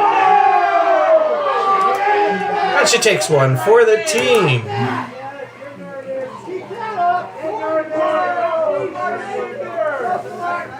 Up to bat, number 8, Madison Mcfee. You hate to see your pitcher get hit on her elbow, though. Stanton is the leading pitcher for the Larks.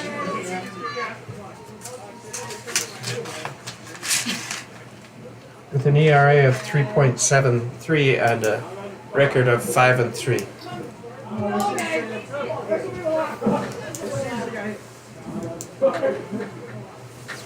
Looks like we have a pinch hitter. Number 8. Madison McCage. Maddie McCage. Maddie is from Lindsay, Texas. Catcher, utility player.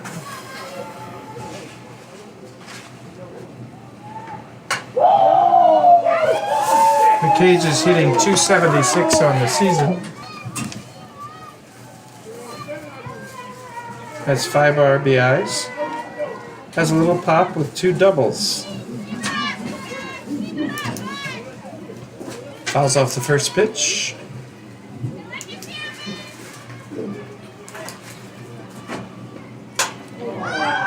Popped up to first base.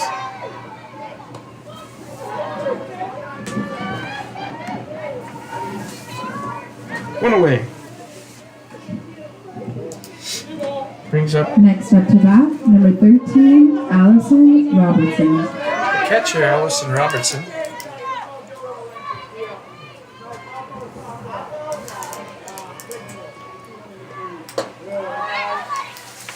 Takes ball 1.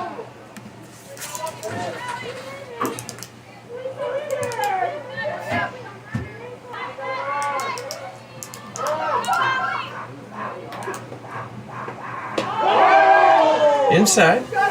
2 balls, no strikes.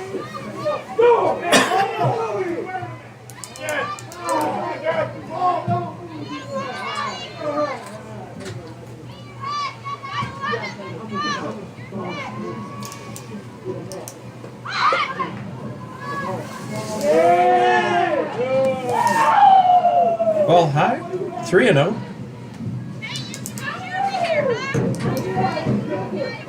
I think I would give the take sign if I was a coach. What would you do, Chuck? Would you take a pitch? Yep.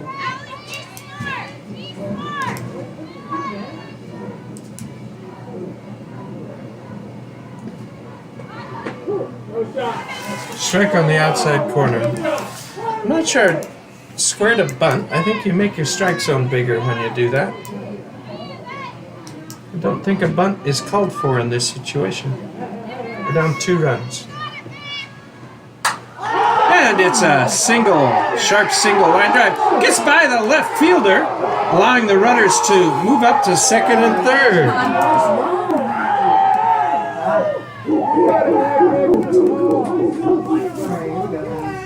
So a single, the runners move up a base on the error by the left fielder.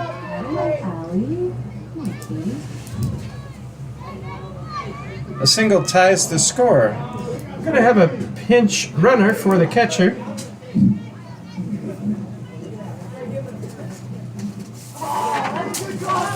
Running for the Larks on second base is number 6, Skye Mcfee, an outfielder from Las Vegas, Nevada. 31 in the pitch.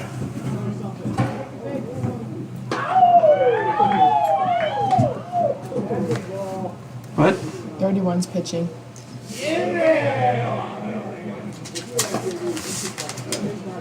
Bethel will change pitchers. CYNAE.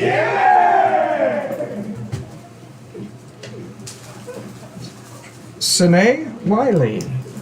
Sorry if I'm mispronouncing that.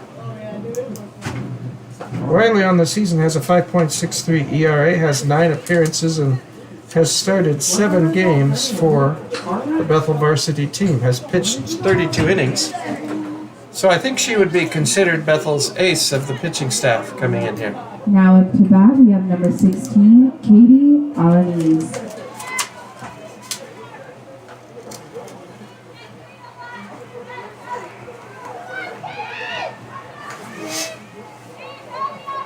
Strikeout pitcher with 23 strikeouts on the season.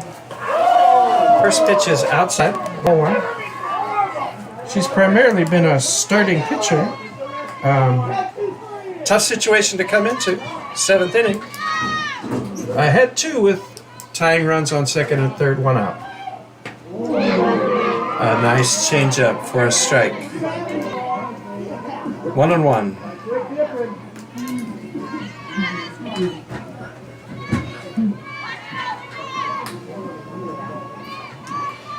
Katie is 0 for 2. That will bring in a run. Ground out to fielder's choice. 4-3, second to first. Makes the score Next up to 3-2. bat, number 3, Sammy Runner Fatka. moves up to third base, and we have the top of the order, Sammy Fatka. In order to keep this game going, the Larks need to scratch across that run from third base. 2 outs, bottom of the 7th. Doesn't get much better than this. Exciting action here at Best Mullet Field. And it's a changeup, ball 1.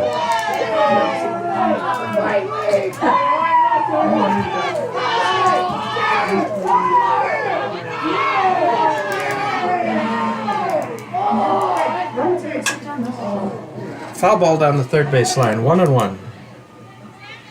Sammy is 0 for 3 today with a strikeout. She got on a fielder's choice and scored a run for the Larks. And grounded back to the pitcher. 1-1. Ground ball to second base. 4-3, and that is the ball game. Final score: Threshers 3, Larks 2.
Welcome back to Best Mullet Field. Top of the first inning, Terry Stanton strikes out the first batter, Sheila Mendiola, and that brings Kaylie Gonzalez up to bat for the Threshers.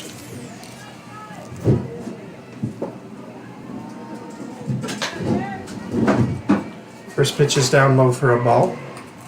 If you weren't here for the first game of the doubleheader, Bethel won the first game 3-2 in a well-played contest. Larks had the tying run on board on third base when the last out was made. Terry Stanton is starting in the circle for the Larks. On the season, Terry is 5-3 with a nice ERA of 3.78. Strike one, 2-1.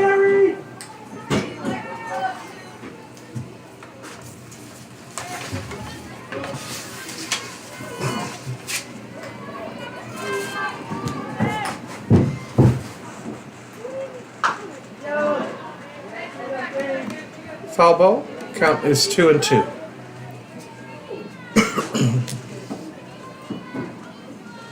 Maddie McCage is catching for the Larks in the second game.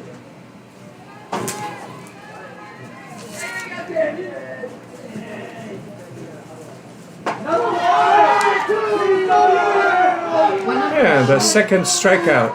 20.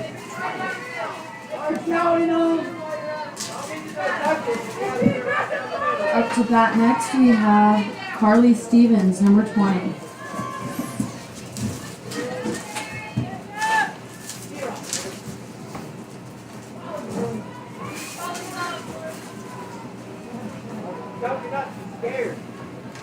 What's the difference between some of these? Some of them say like their names, and then they have. Terry the gets name ahead and on the number batter. two. Are they different? Or are they the same?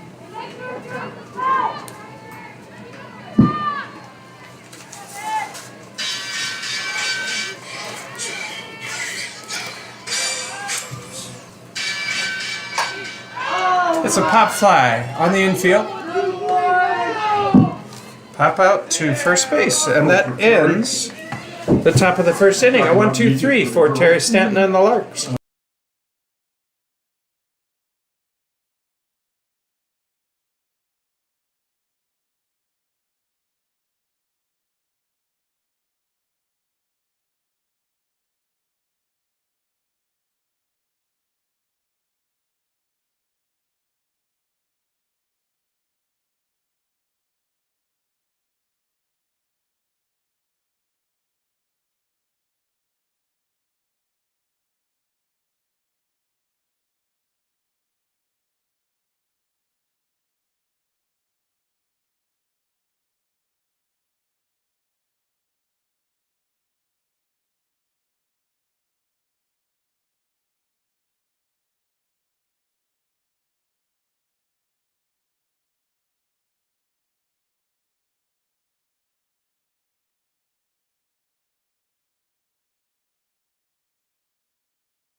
Bottom of the second inning. Leading off for the Larks is Skye Mcfee, who's playing right field in this game.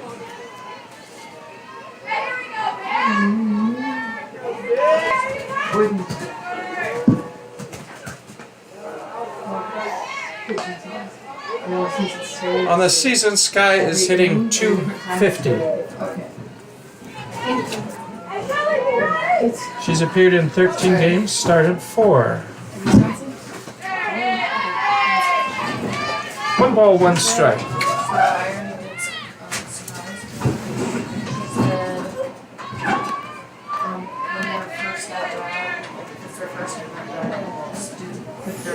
first one. So there's Reese one. This is all I buy. Pitch fouled off. Beautiful. 1 and 2. I think she said, I don't know if you did it before the pitching.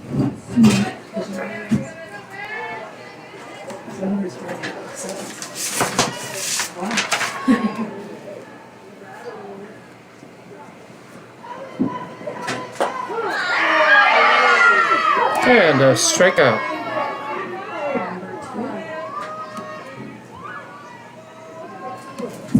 Next up, One after down. your Hesston College Larks, we have number 2, Madison Rosales. Sine Wiley is pitching for the Threshers. On the season, she's pitched 32 innings for the varsity, by far the most on the varsity, so perhaps considering her the ace of the varsity staff. First pitch is outside.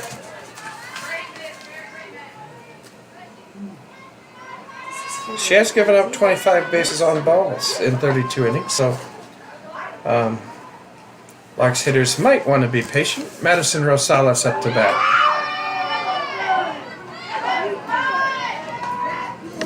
Two balls, no strikes.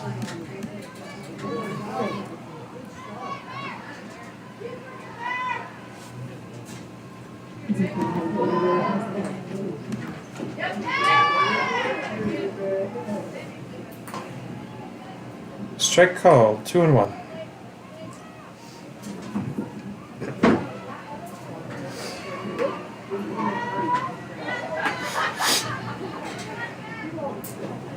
Rosales back in the box.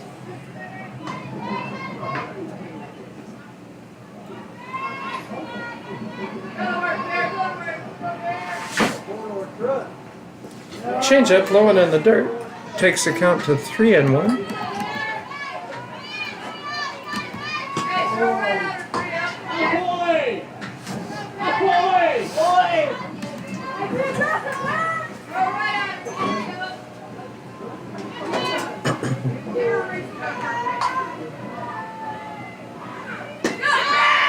Outside, and it's a base on balls.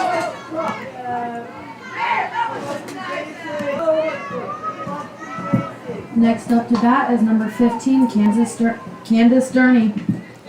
Candace Durney up to bat.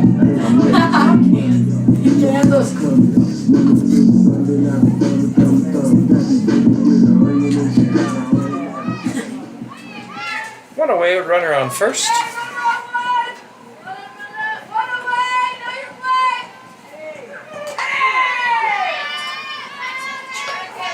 Cold strike.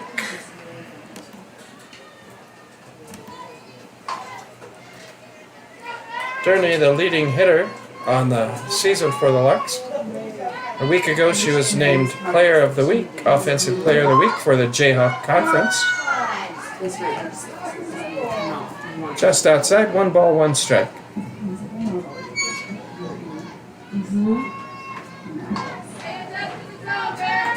Honestly, I don't even feel like basketball games. I know, I wish we would have done something. Down low, 2 and 1.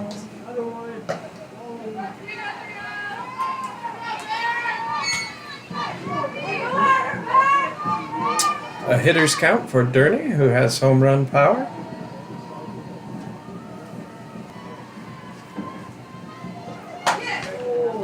Ooh, a little scribber up the middle. They take the out at second base, a fielder's choice.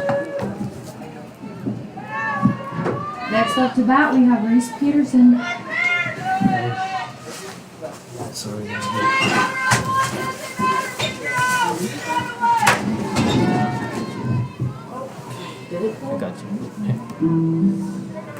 We have 2 outs, runner at first. Bottom of the first inning. First pitch is outside to Reese Peterson.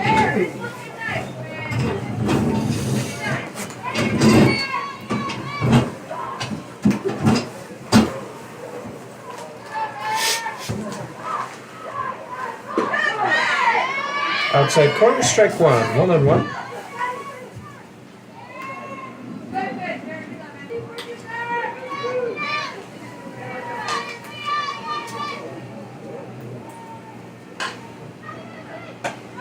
Outside 2 and 1.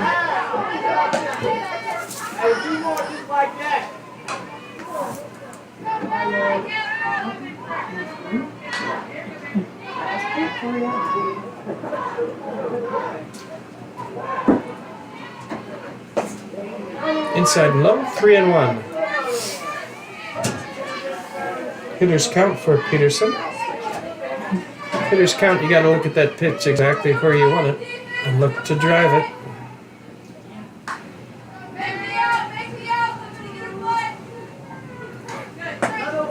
Outside ball 4. 2 bases on balls in the inning. Runners at first and second Now at bat, we have number 10, Mariah Gilmartin. for Mariah Gilmartin.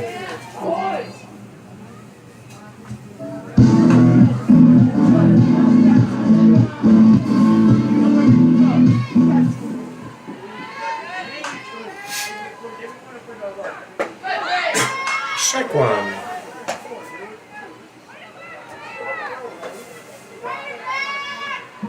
Gilmartin made some nice catches in center field for the Larks in the first game. Does a nice job patrolling the outfield. Ball outside. You know, in softball, how you are up the middle is oftentimes how you are as a team. Catch your pitcher short, second, center field. Key defensive positions in order to have a great squad. Hits the inside corner. Kind of handcuffed Gilmartin. 1 ball, 2 strikes. 2 on, 2 out. Here in the bottom of the first inning.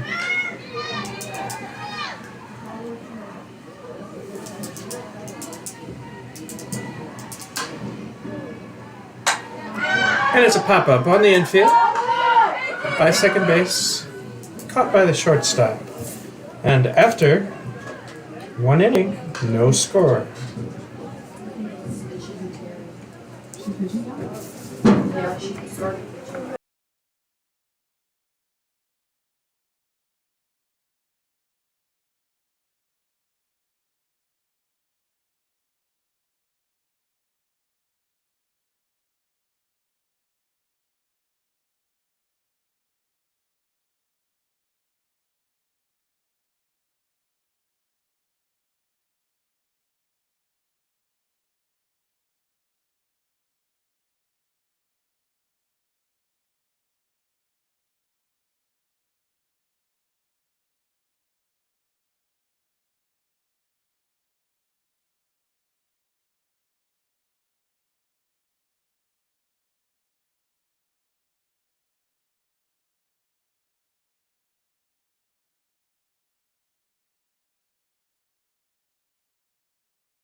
Welcome back to Mullet Field on the campus of Hesston College. First pitch down low.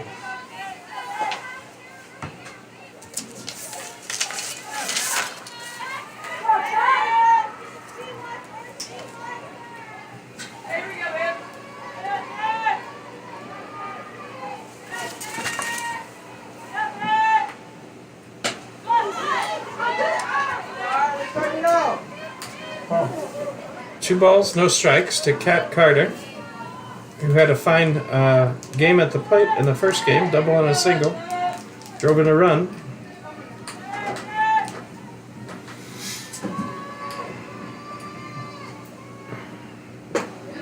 Ball high, 3-0.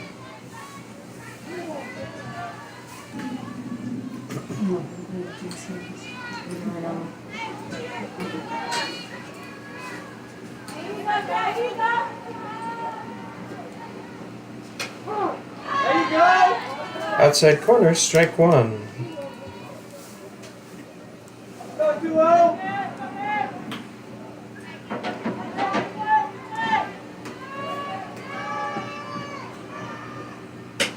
And outside, base on balls for Carter. What number is she? She's gonna come up on this. 33. 33. Next up to bat, we have Claire Broxterman, number 33.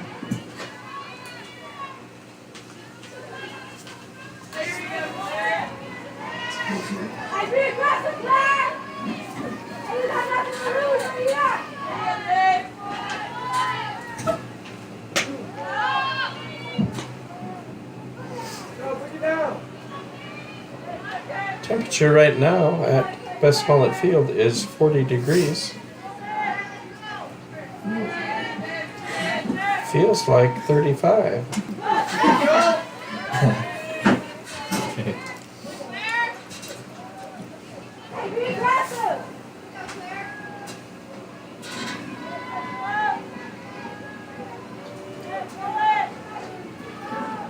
Crowd is picking up.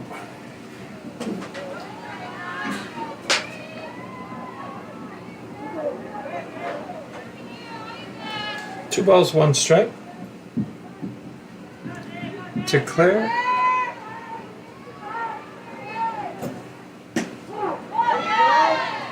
Strike two.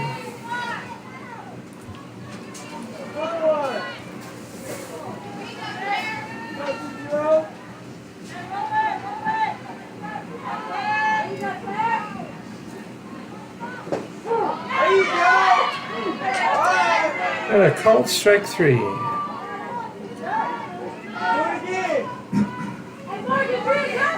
Next up to bat, we have number 29, Morgan Marsh. Third strikeout of the game for Stanton.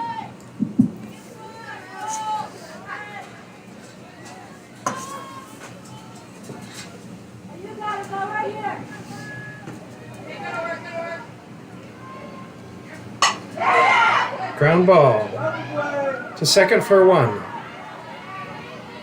Fielder's choice cuts down the lead runner. 5-4 if you're scoring at home. 2 outs. Top of the second inning. Now at bat, we have number 28, Emma Hirschberg. Sorry, I forgot I turned my mute on. Obviously, you saw the grounder to third. The force at second. Getting the lead runner on the fielder's choice. Runner at first. 2 outs. Runner advances on the passed ball.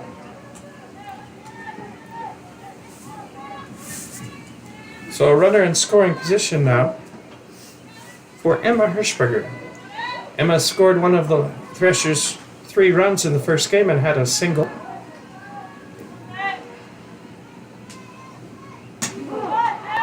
Outside corner for strike. 1 ball, 1 strike.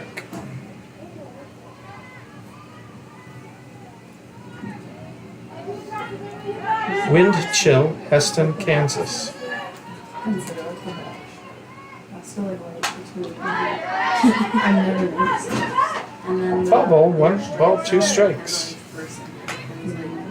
They're gonna be higher up if it's in their general area from like their shoulders to their hips, I think.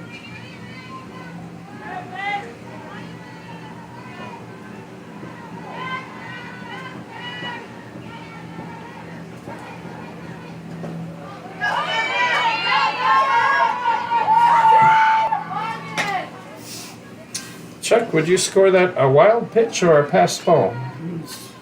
Probably a wild pitch on that one. Wild pitch, runner moves to third. Counts 2-2. Runner on third with 2 outs, top of the second. See if we can keep that runner from crossing the plate here.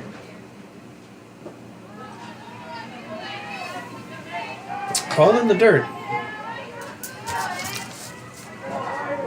Blocked by Maddie. 3 Maddies are Madisons on the Larks team, so it's easy to get confused. McCage behind the plate. Full count. Foul ball down the right field line.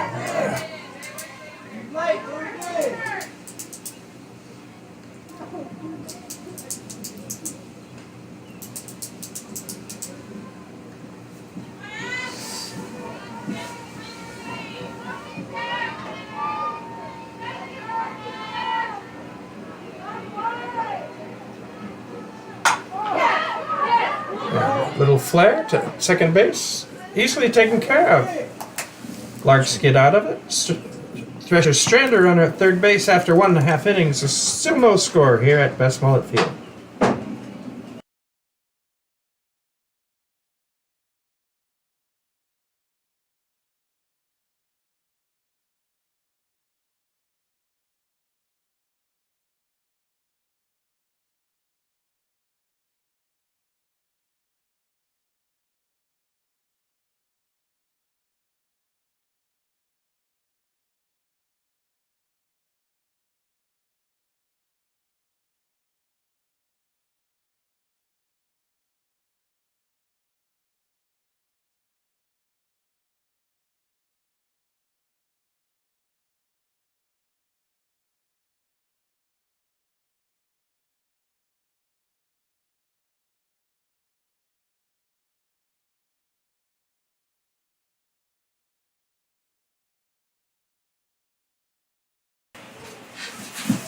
First at bat, we have number 20, Terry Stanton.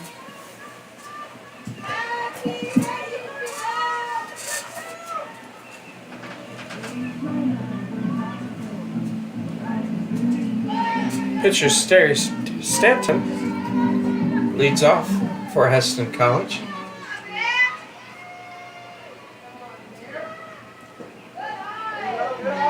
First pitch is down low for a ball.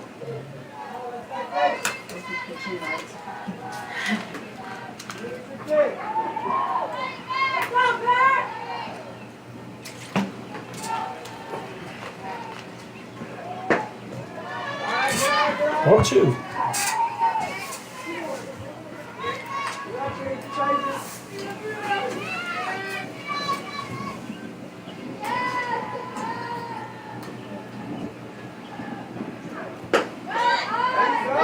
Outside, 3-0.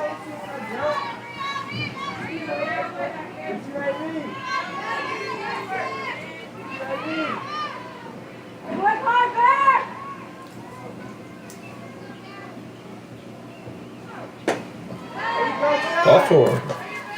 Nice way to start the inning. Next at bat, we have number 8, Madison McFee. Maddie McCage up to bat, the catcher. Nobody down, 1 on. This is Brian Kerr, Athletic Director at Hesston College, joining you this afternoon for some softball.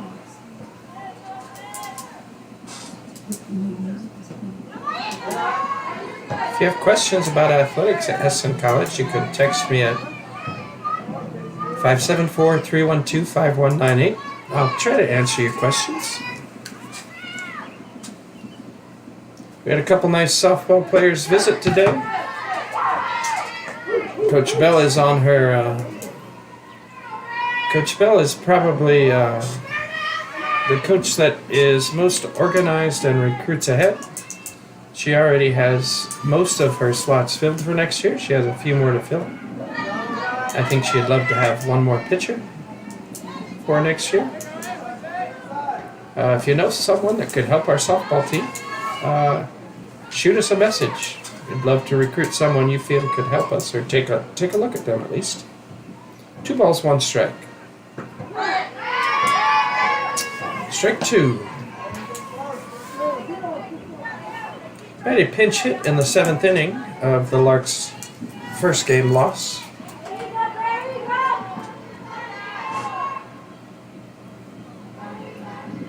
We're first at bat here in the second game. High. Interesting to see if we start the runner here on a 3-2 count. Probably with Terry running, probably not. Don't want to strike him out, throw him out. But Coach Bell is known to be an aggressive coach.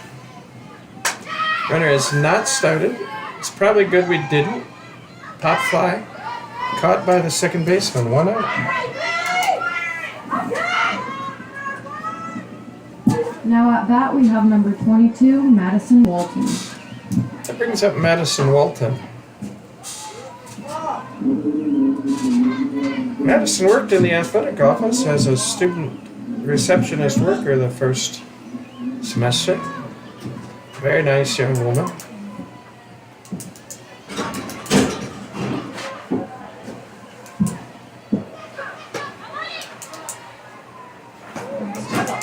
I'll turn off the master.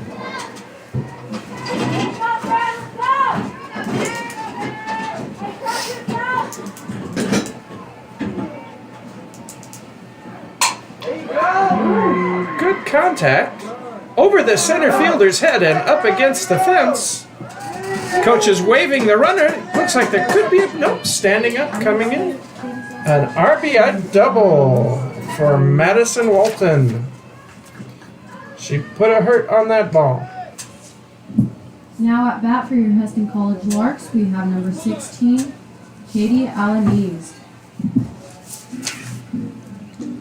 So 1 run in, a runner at second with 1 out here in the bottom of the second.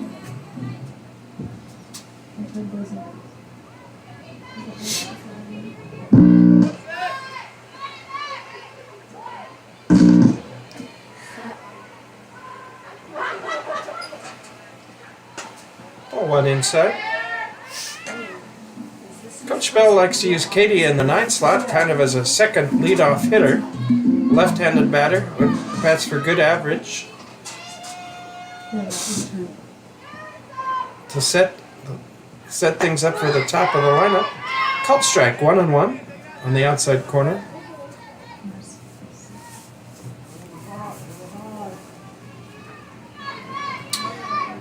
We don't really have a true slapper this year.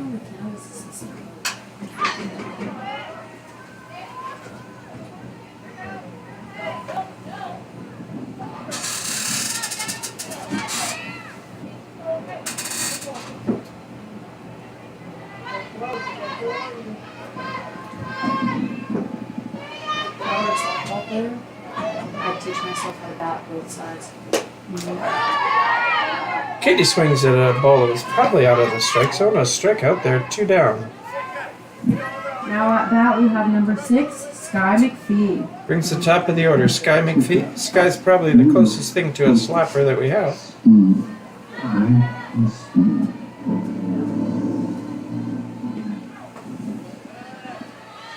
when we do the songs, I'll turn it up. Obviously, You don't have to let the walk-up music play all the way. If they're in the batter's box, we need to shut it off. yeah. Sorry for not muting my microphone there, folks.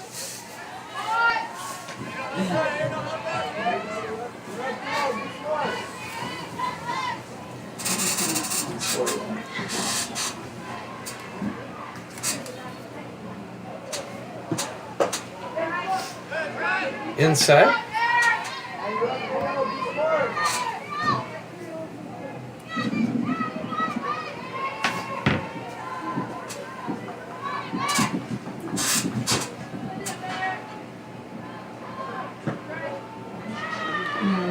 Ball 4, runners at first and second. Now at bat, we have number 19, Kaylie Manning.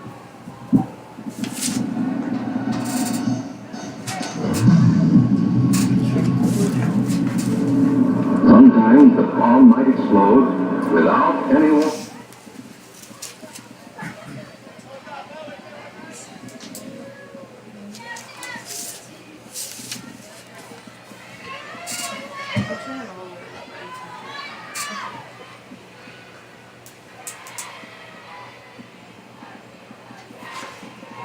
Pitch is outside for ball 1.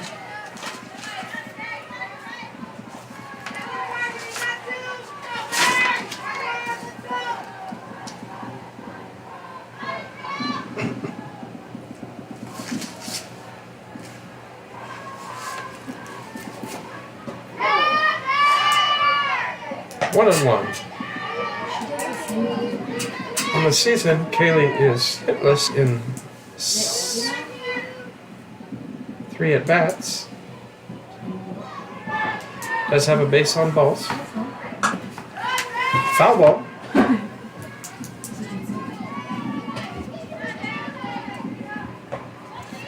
Behind in the count, 1-2.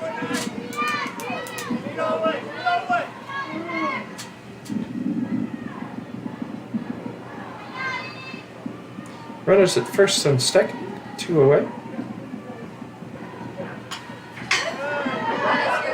Gets a piece of it. Foul back to the screen.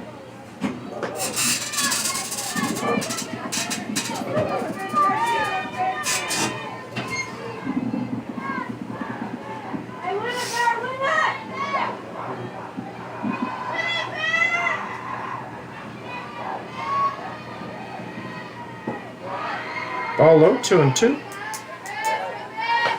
Good eye by Kaylie.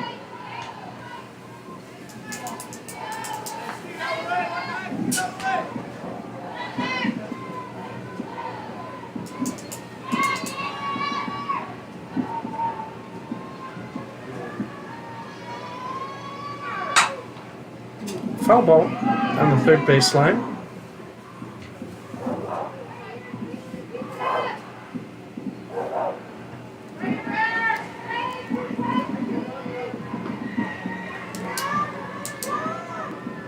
First baseman jogs over to touch the ball. Good luck for the pitcher.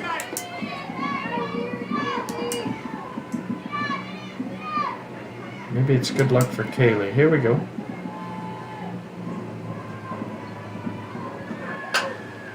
Foul back. Good at bat by Kaylie. Making the pitcher work.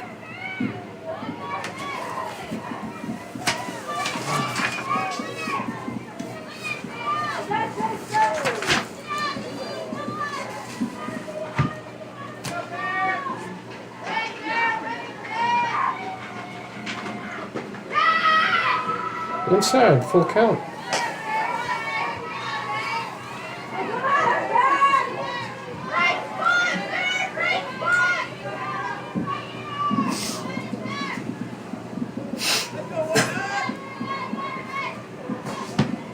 Runners on the move here, full count.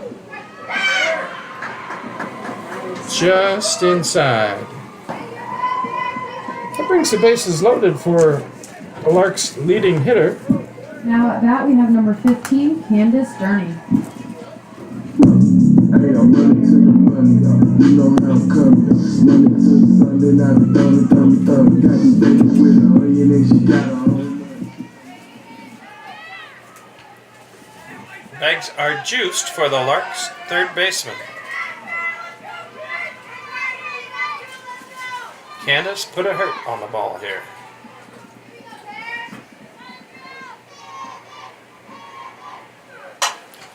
Oh, it's caught by the shortstop. And at the end of the inning, the Larks get one run.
Morris.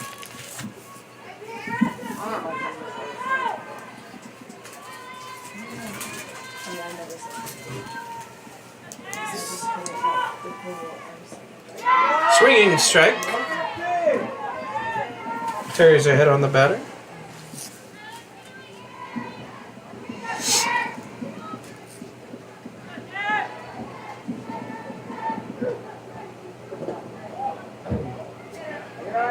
Ball low, 1-1.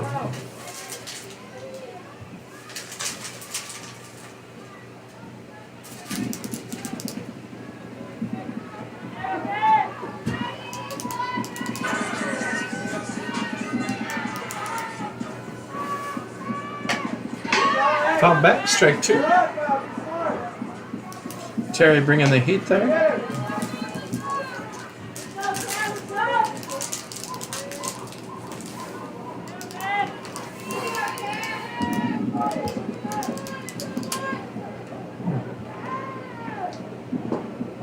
Low, 2 and 2.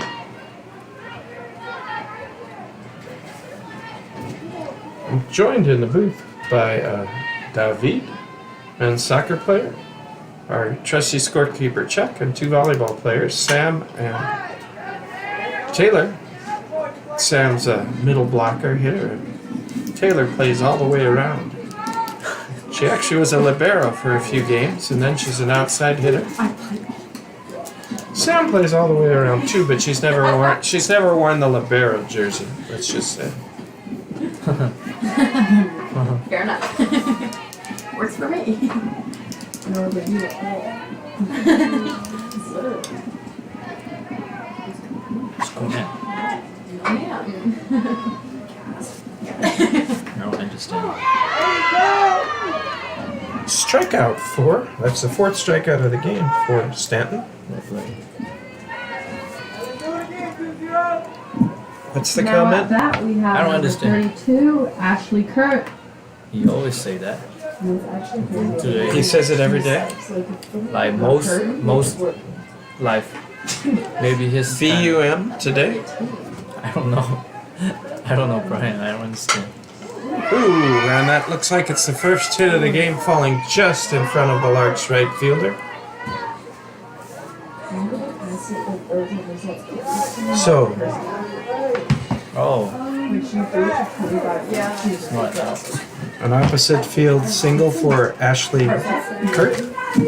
Now at One bat on, we one have out for the Threshers. That was a good William piece of inside-out Mandela. hitting there by Kurt.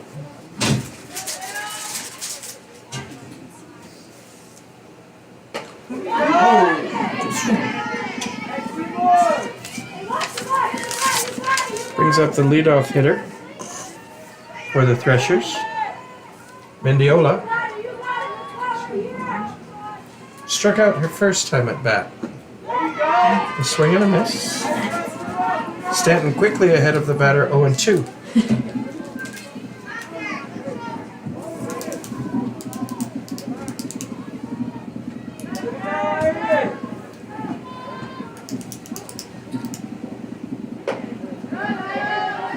Little high, little tight. 1-2. That's a good 2-strike pitch.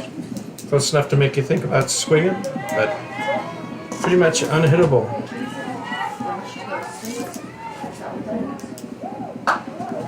Foul ball down to third baseline, out of play. Our students are starting to come, bringing their blankets, and some of them bringing their supper out to eat. 1-2 the count. Stanton looks to Coach Bell for the signals. Looks to her arm to that coded card.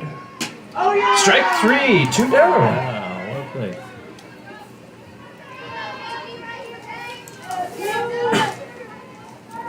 The 5th strikeout in 3 innings for Stanton, in 2 2/3 innings. Brings to bat Kaylie Gonzalez, who struck out her first time at bat. Looks like a changeup. Way ahead of it, 1 strike. Now at bat we have number 2, Kaylie Gonzalez.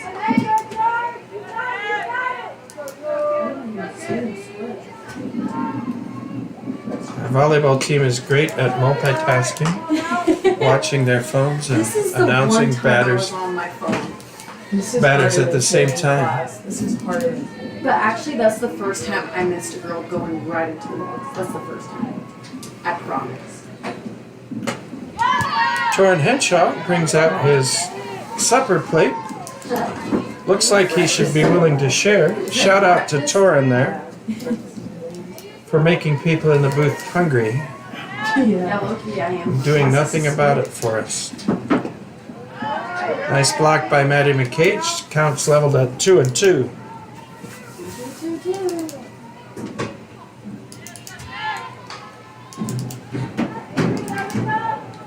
You got a sack. I found this on the field. I'm a soccer flare. It's a flare into right field for a single. 2 on, 2 out now.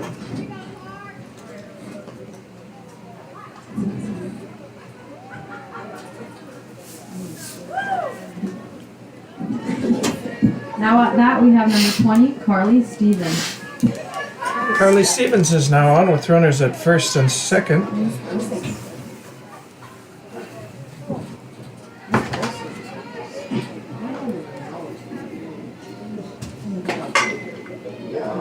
Just inside.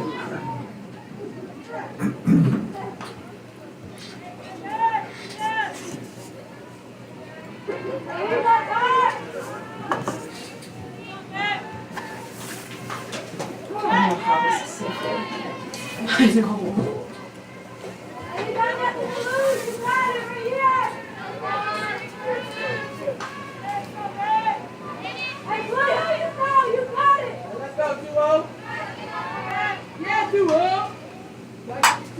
A ball hit deep to center field over the head of Gilmartin.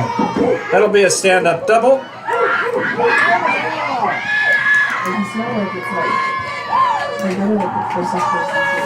Our cutoff player turned the wrong way. 2 runs will score. We did not get a play at the plate. Threshers take the lead, 2-1. Now at bat we have number 15, Catherine Carter. Kat Carter walked her first time up. She had 2 hits in the first game. She's been the hottest Thresher hitter today. I think the Larks might walk her.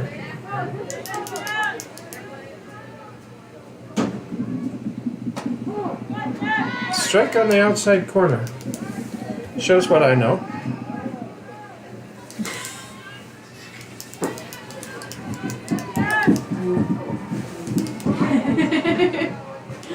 You don't get no breaks. Outside, strike 2. Woo! Strike 2, let's go!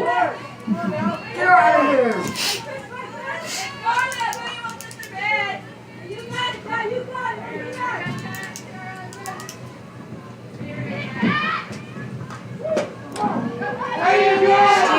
Strike 3. 3 outs. After 2.5 innings, the Threshers 2, Larks 1.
Reese Peterson.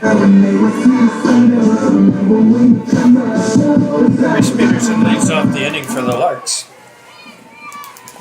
In her first at bat, she walked but was stranded at third. Inside corner, strike 1.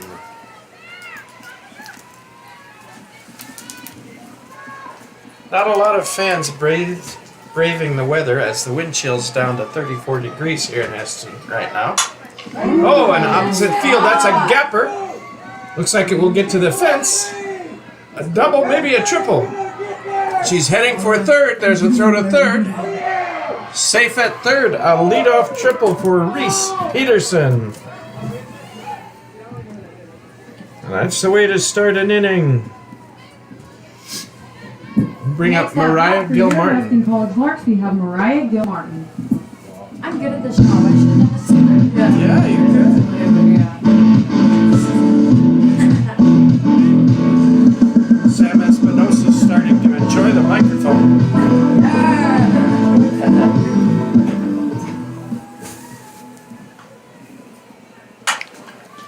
Gilmartin, hot shot down the third baseline, just foul.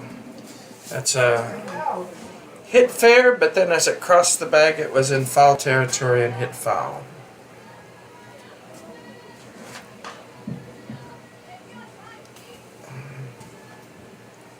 We're going to put the run in play and get this, put the ball in play and get this run in.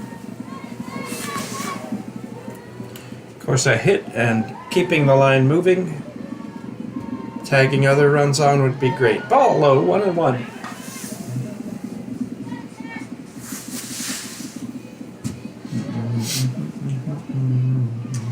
I'm thankful for the space heater that we have in the office, in the press box today. Office in the office. Ball outside, 2-1. It's putting out a little something over there, isn't it? Oh yeah. Yep. Got rid of the blanket. Absolutely.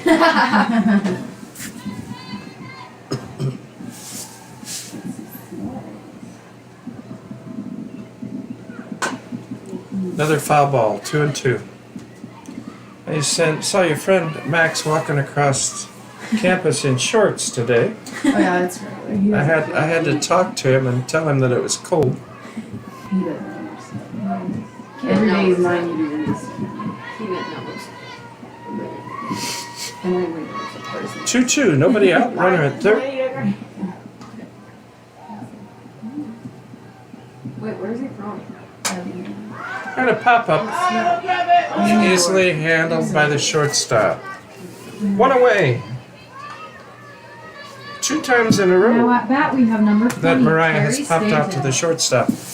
Drip too hard, I'm staying too close, we won't fall on the ground. Off this way, doing our shows. I'm in the road, I'm saying, why I go, long as I keep paying. Bad no buying, chilling on my mind. Soon as I get back, she can shred. Do this all the time. So Taylor has these long fingernails. Can you wear those during volleyball season? Yeah? Passing. I've never touched the ball. You never set the ball? Only if it's coming to the face. That's the only time I would put my hands up there. But I trust my platform over my hands. Anyway.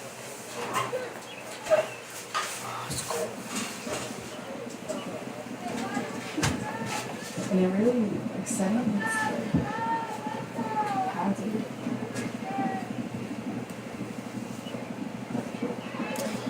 We need to bring this run in. Lead off triple. I don't want to leave him at third base. Terry Stanton steps into the box to do just that.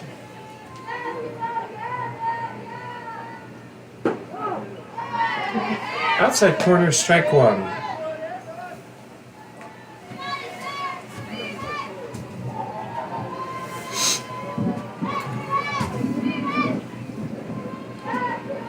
Last time at bat, Terry had a base on balls. That's ball one outside. Scored the Larks run.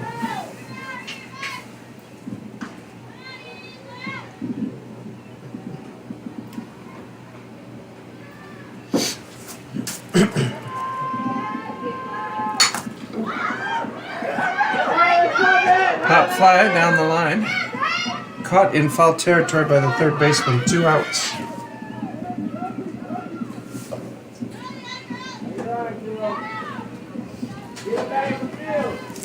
Now up to bat we have number 8, Madison McCage. Carter McCage popped out to the first baseman last inning. Larks left the bases loaded last inning. And they have had a leadoff triple this inning. Have not been able to bring the run home. They're 2 outs. It's up to Maddie.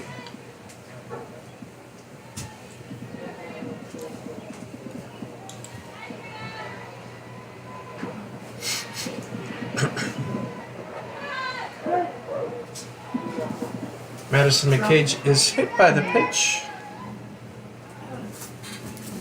Takes first base. Now at bat we have number 22, Madison Walton. Hey, ever see the Chevy with the butterfly door? Something is ahead. Leaving it up to Madison Walton. 2 out runners at first and third. Last at bat, Maddie drove a hard double into right center field, driving in the Larks' only run. Ball just outside, 1-0. Yeah.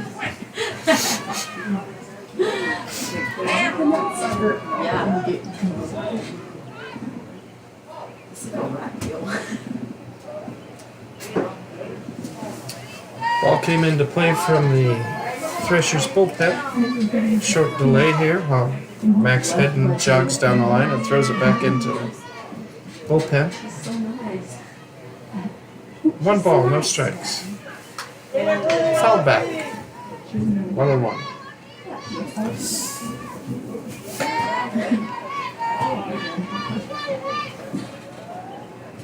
Oh, coach. You see, Oh, I think that's the guy that lost his wallet. Oh, coaches. This coach. Oh, new coach. that's a new that's our coach. And already losing a wallet. Coming up the steps. Coming up the steps, we have the new men's soccer coach, Dale Cummins. Come on into the camera, folks. Dale, be introduced to everybody who left his driver's license somewhere to be turned in.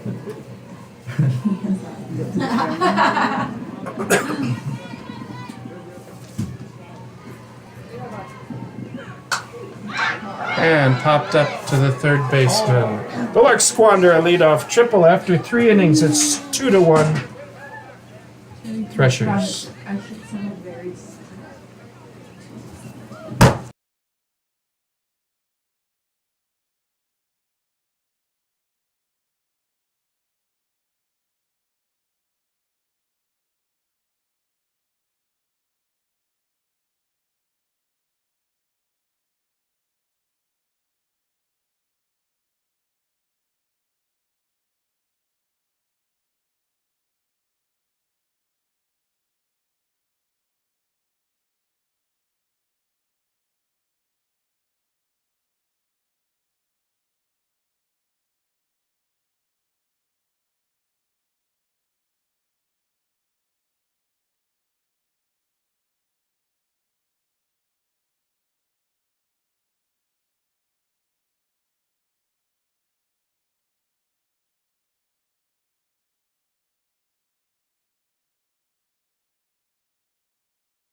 Two balls. If I could softball, I think I'd be a catcher. I would have been so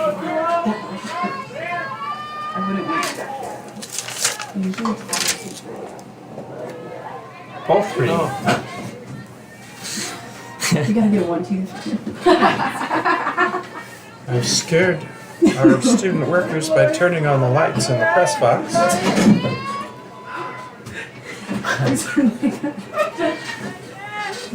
Who is it? Ball 4. A 4-pitch walk for the leadoff batter. We'll bring up Morgan Marsh for the Threshers. Now at bat we have number 29, Morgan Marsh.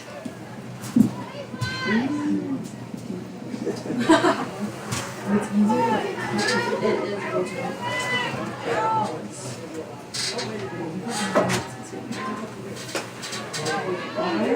Ball high and away.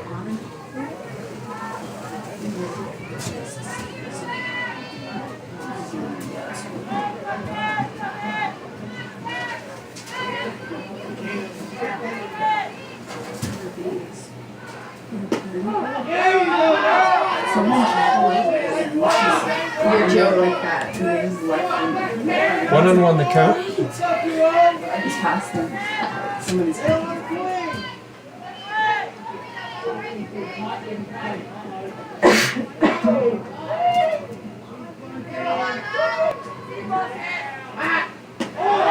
and a miss. 1 and 2. Terry put a little spin and change of speed on that pitch. Nice pitch. 1-2 to I count. know I like watching. I feel like I like the machines. Yeah. No, Foul back to the screen. that's what I was thinking, dude. I'm not even kidding you. What's the problem?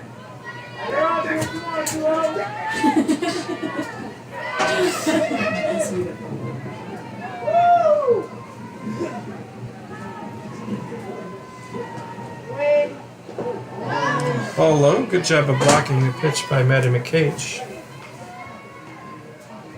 2 and 2.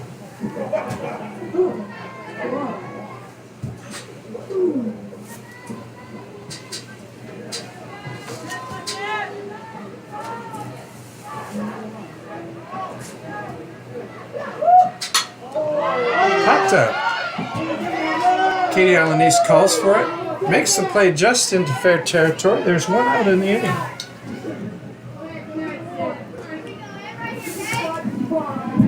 Now at bat, we have number 28, Emma Hirschberger. Emma Hirschberger's up to bat. Popped out to second base last time at bat.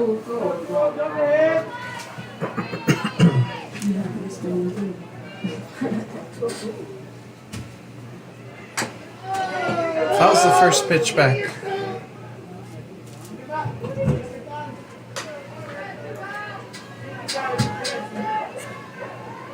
Do you picture like a time in?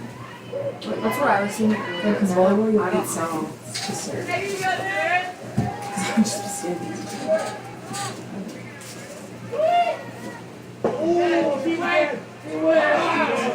Ball low. Some of the fans thought that she made a bunt attempt at it. I thought maybe she did too, but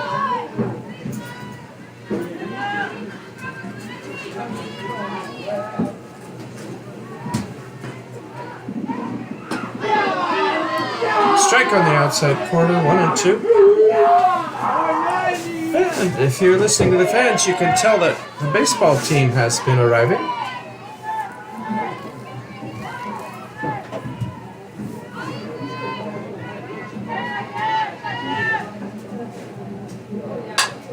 Ooh, a solid single to left field for Emma Hirschberger, who's had a good day. Hits in both games. Runners at first and second.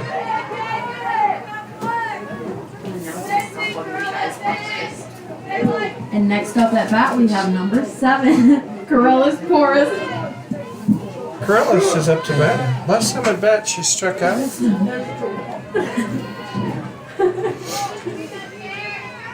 Runners at first and second, 1 out. Larks need to hold the keep the Threshers close because the Jayhawk Conference has a cold policy that says you can't play when the temperature hits 32, and we are in danger of not being able to play 7 today. Fly out to right field for the second out. Can of corn. And that brings up the number 9 hitter, Ashley Kurt. Now at bat, we have number Kurt 32, actually Ashley singled and Kurt. scored in her first time at bat. She started that 2-run rally for the Threshers. I got nervous, boy. Tori grounds a ball up to the plate for ball 1. Lost the handle on that one. I wish not.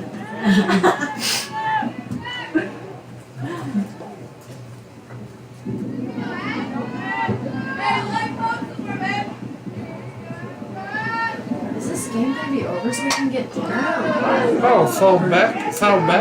1 ball, 1 strike. We're in the top of the 4th inning here. So where am I supposed to eat dinner? What? Well, looks like I might get back out tonight.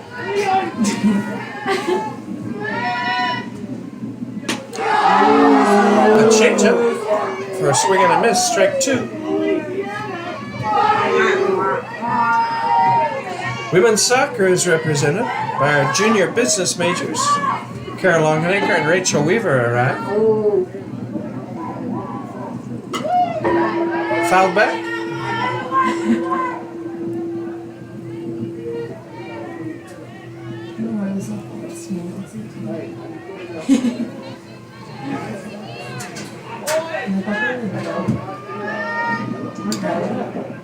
One and two the count, 2 outs. Runners at first and second.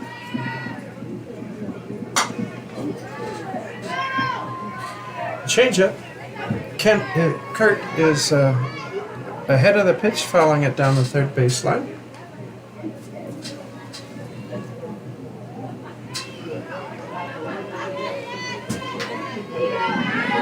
Kaylie Manning is now playing third base for the Larks.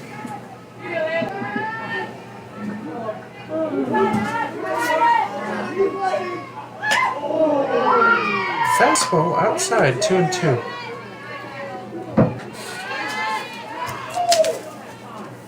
Looks like Rosales is out of the game for the Larks and Candace Sterney is playing shortstop.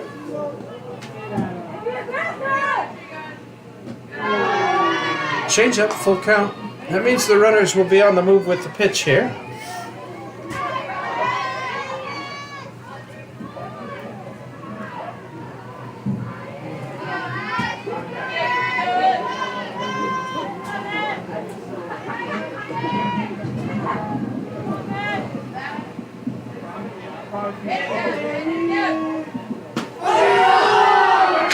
Strike 3 call. After 3.5 innings, 2-1 Threshers.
Alaniz leads it off for the Larks. 0 for 1 in this game, struck out her first time at bat. Takes strike 1.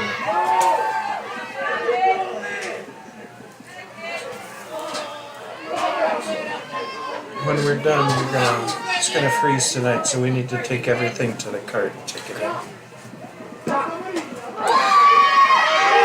Outside corner, strike 2.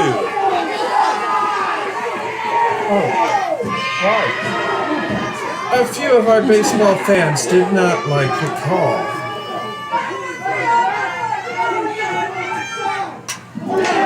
Foul back.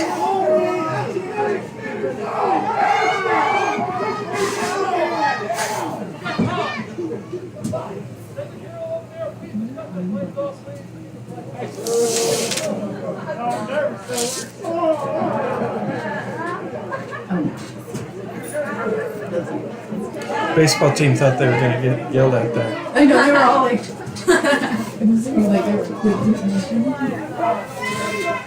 Oh, and 2 the count. Bottom of the 4th inning.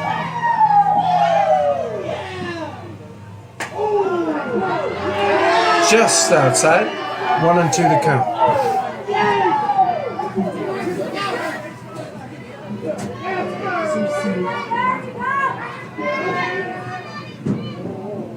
Both pitchers working quickly in this game. Okay,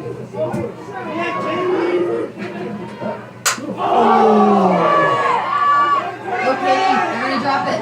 Ball to right field. 1 out.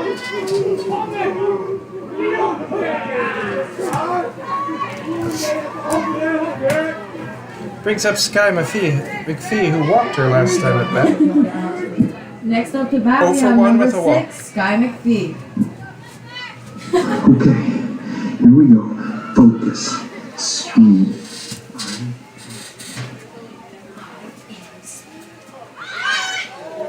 Tries to bunt and misses it for strike 1.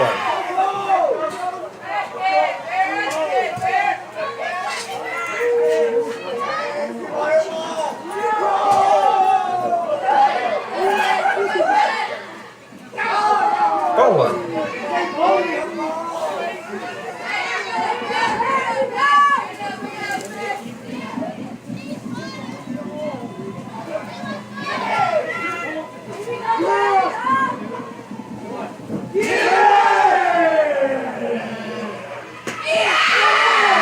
Outside corner. 1 ball, 2 strikes.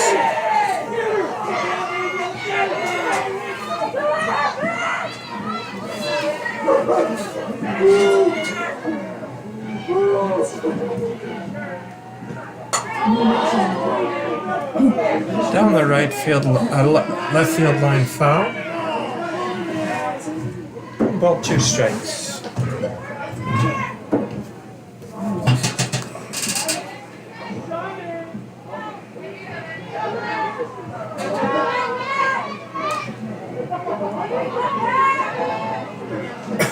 Can you check the live stream and see if there are any comments by me? No. Just that one. Yeah, just that one. Okay, thanks.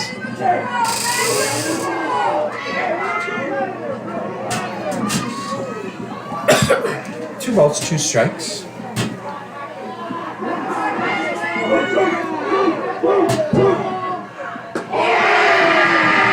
Outside ball 3.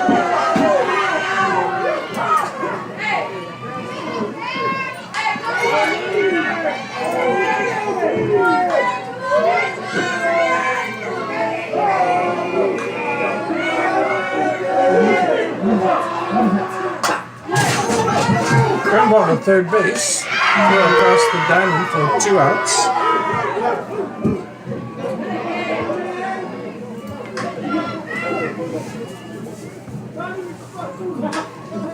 Next up to bat, we have Kaylie Manning, number 19.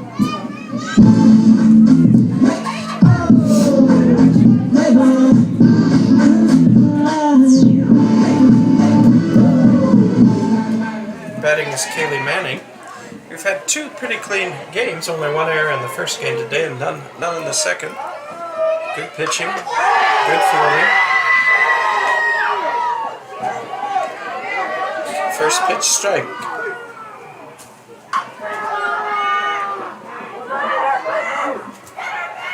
Last time at bat, Manning walked. That loaded the bases for the Larks. But Bethel was able to get out of that situation. 1 ball, 1 strike.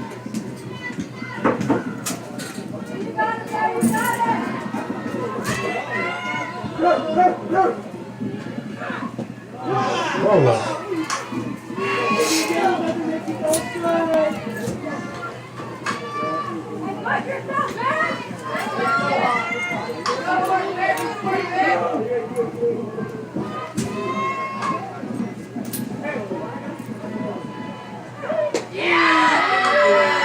Inside, 3-1.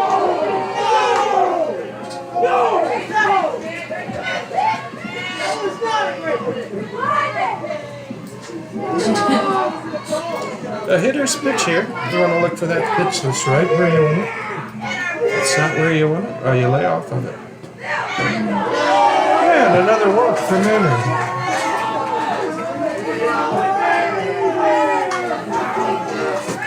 Now 2 up to out, bat, runner we have first. number 15, Candace Darling. Candace.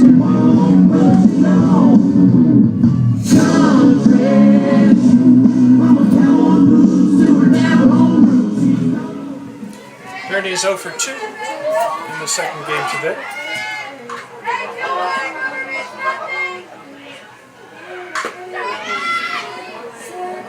Ball low.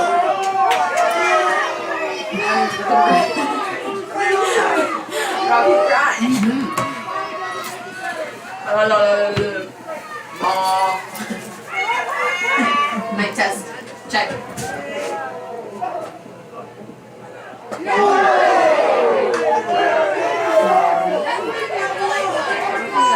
Going inside, 2 and 0.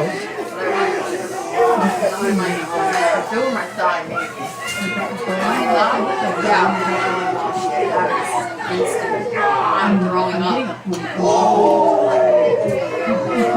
Ball is fouled back to the screen.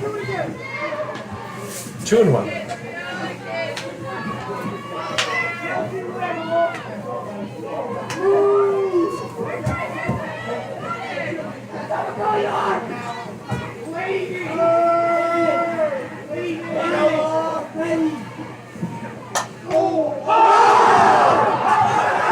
Ball hits the pitcher.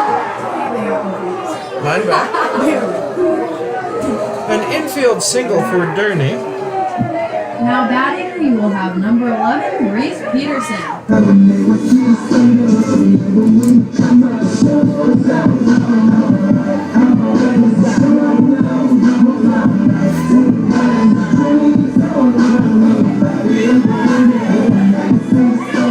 Last time at bat, Peterson drove the ball to the right center field fence for a triple to lead off the inning, but was stranded at third. If you wonder why infielders in softball wear a mask, that last line drive at the pitcher shows why.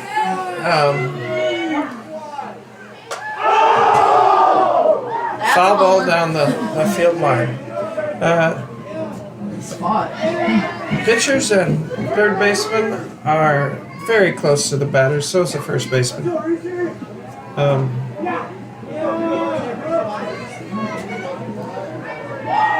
So you'll see more and more infielders wearing those, even some shortstops. Ball high, 2 and 1. We have a hitter's count with runners at first and second for Peterson. On the season, Peterson is hitting .370.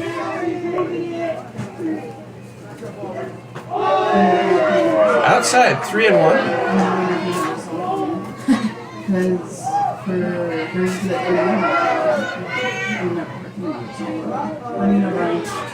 I won't be here anymore. He knows I've worked in a I'm not working tomorrow.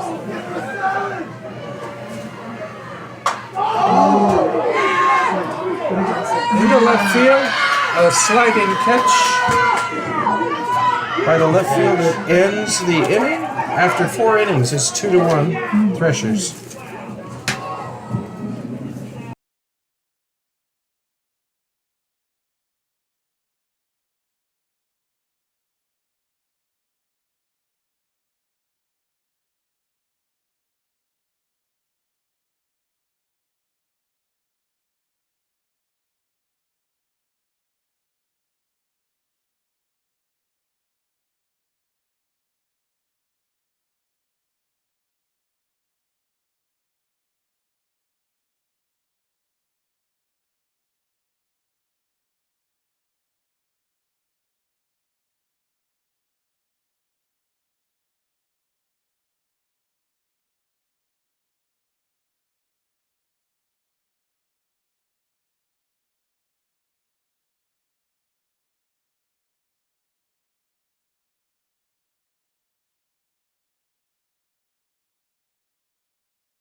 Mendiola leads off for Bethel College. She's 0 for 2 with 2 strikeouts. This is the weirdest thing that She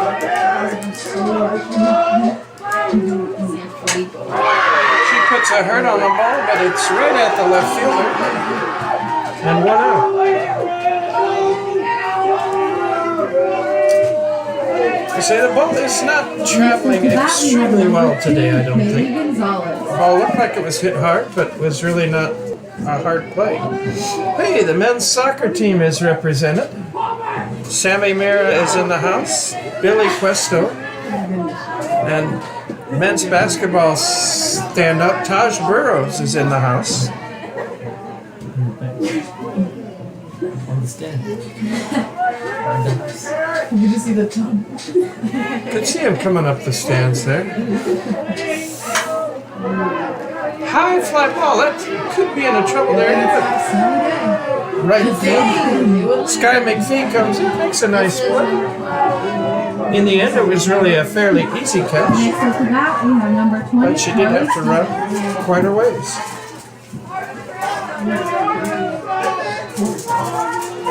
Carly Stevens up to bat. Last time at bat, she had a double. Drove in a run for Bethel.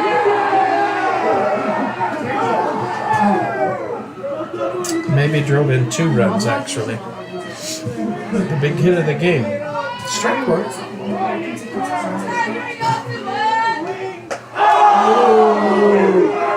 A big cut. 0-2. Stanton jumps ahead. I'll tell you, like every picture. Coast to coast.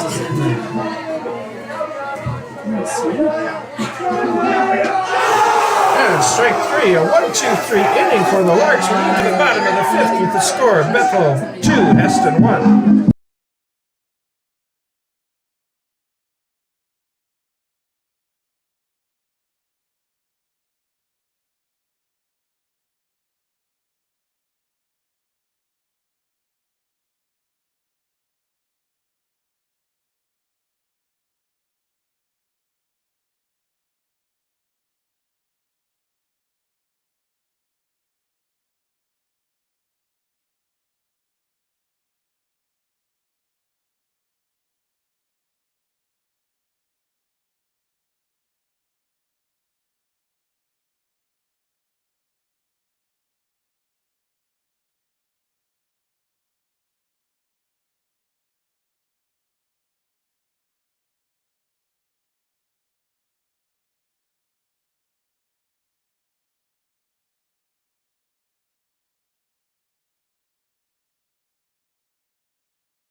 First up to bat for your Hesston College Larks, we have Mariah Gilmartin. Mariah Gilmartin, the center fielder, has popped out to shortstop twice in this game. She leads off the bottom of the 5th. See if she can get something started for the Larks.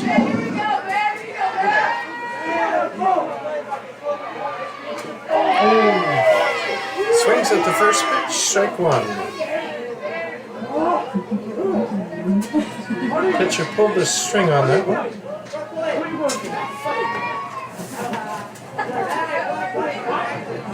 Wiley has had good command in the circle for the Threshers tonight.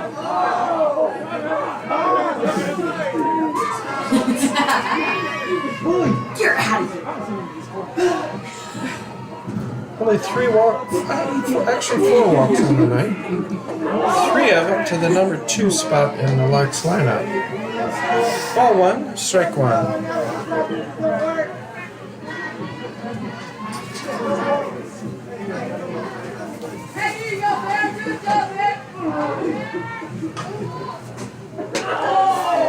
Outside, 2-1.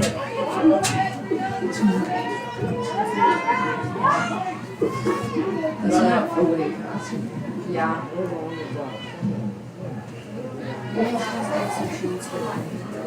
No, when you get back, you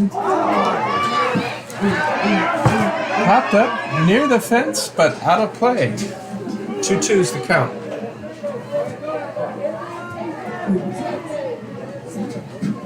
Don't have the ball.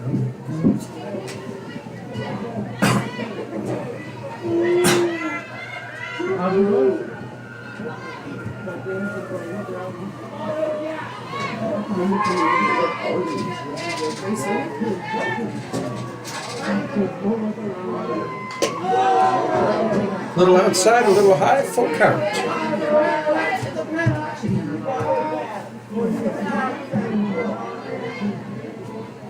Gilmartin takes her practice swings, visualizing, driving the ball.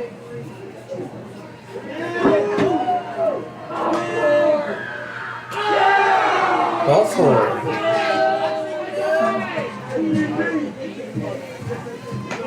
Now up to bat for the Larks, we have number 20, Terry Stanton. Let's see if Terry can help herself. It'd be interesting to see if we play any small ball here. It would be kind of a classic bunt situation. You're getting later in the game down by one on the run. One run, you want to get that runner into scoring position with one out. But we're stealing the base.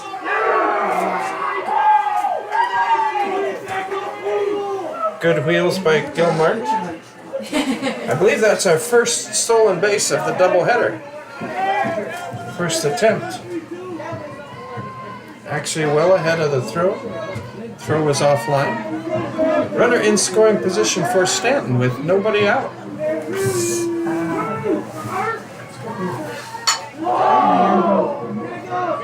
Lazy fly ball to left field. One out.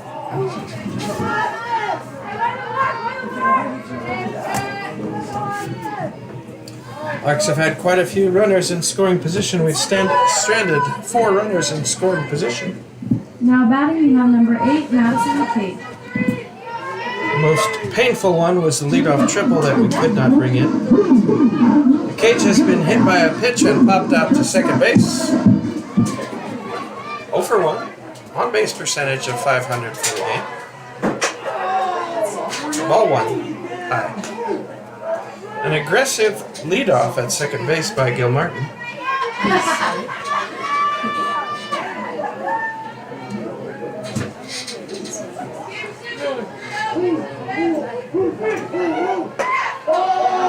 Ball outside, 2-0.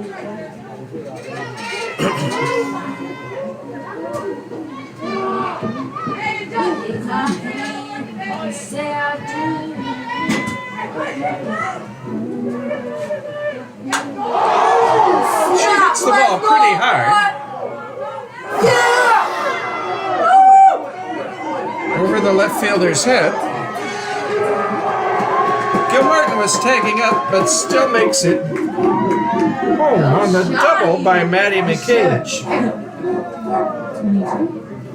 A timely double by McCage ties the score at 2-2. That brings up Madison Walton, who drove in the first Larks run with the double, and then popped out to third base.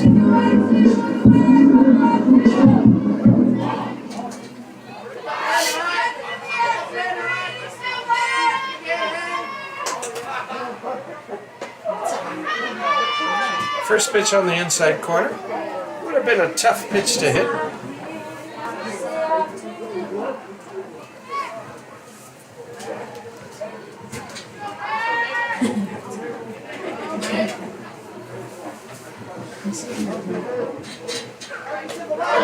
Swing and a miss at the high heat.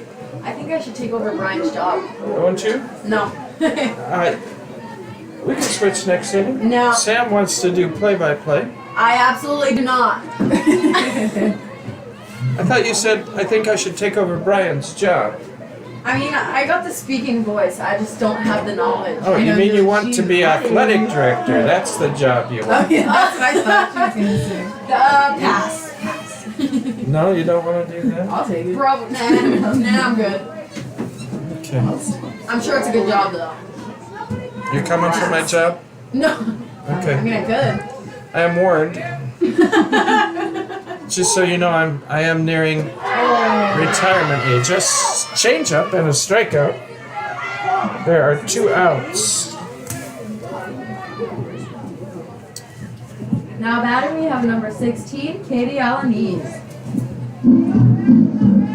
I never noticed. Katie makes a little cross there before she gets to the plate. So does Sammy. I saw her do it too. Yeah. And then she does a little spin with her bat. Sammy does. And then Madison Inside or pitch, Maddie- swinging. It's down the right field line. Not an easy play. And it's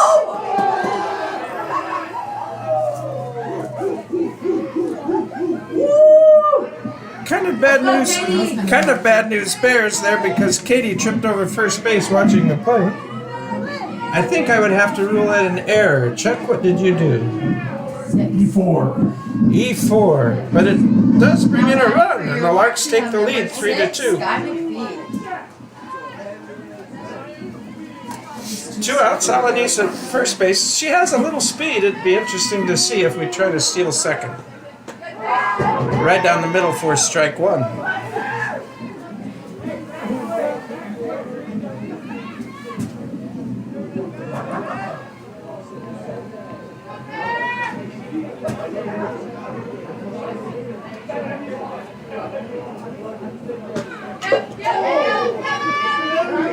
Foul ball 0-2 for Skye Mcfee. McFee has a walk and is 0 for 2. This is her 4th at bat. But I remember 4th time around the order in the game for the Larks here in the bottom of the 5th inning.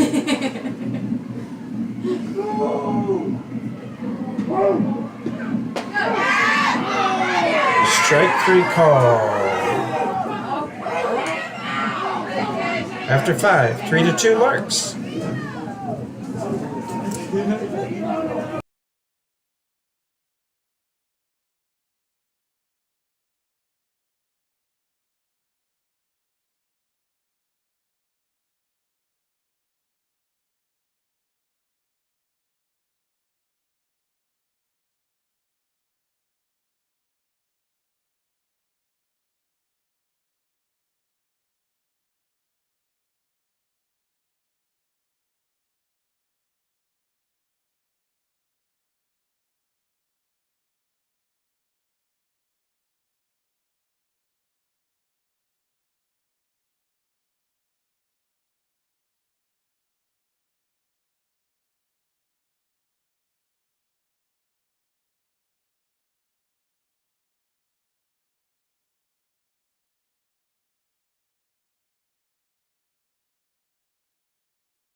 For the fans, players, and both teams, the conference does have a wind chill policy. Because of that policy, this 6th inning will be the last inning of the game.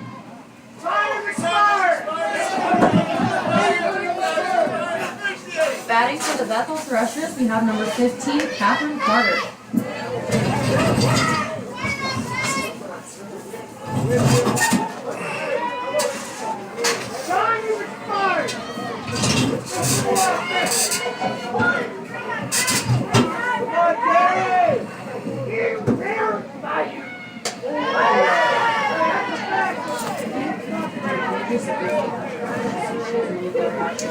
Because of the conference cold and heat policy, the 6th inning will be the last inning of the game. Ball 1. Ball 2.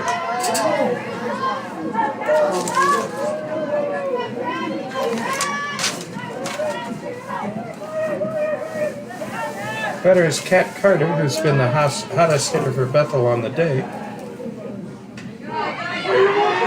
2-1.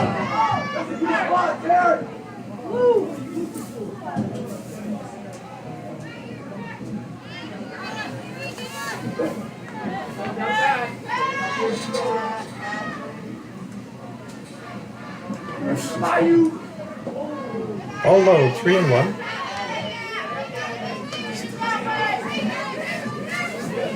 Wind chill, Hesston, Kansas.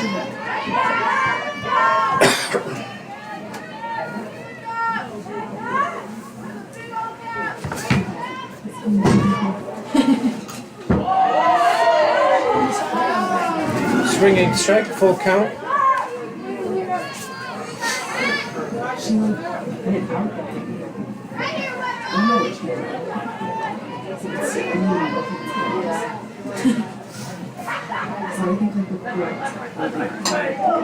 Foul back.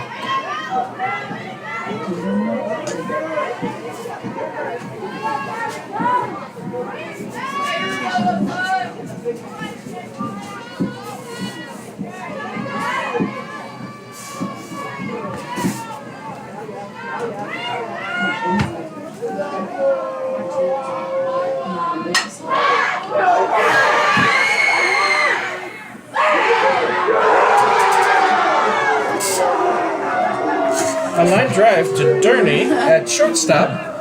She got the glove on it, knocked it down, throws to first, and just in time to catch Ket Carter at first base for 1 out. Now batting for the Threshers, we have Claire Broxterman. For those of you at home, because of the conference cold and heat policies, the 6th inning is the last inning of the game.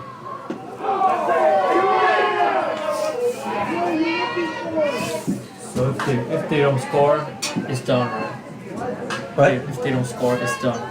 Or is it? 'Cause yeah, so Hesston is ahead. It's the top of the inning. If Bethel does not score, the game is over. A hard foul ball down the third baseline, but well foul. 0-2 is the count. It won't make you unhappy, won't it?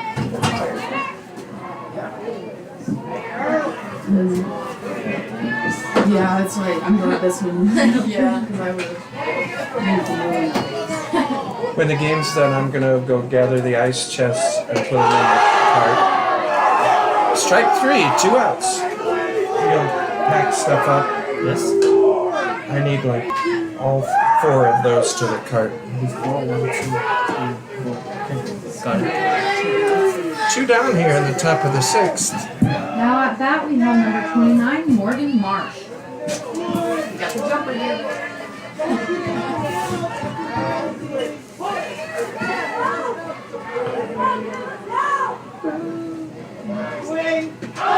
A changeup and a swing for strike 1.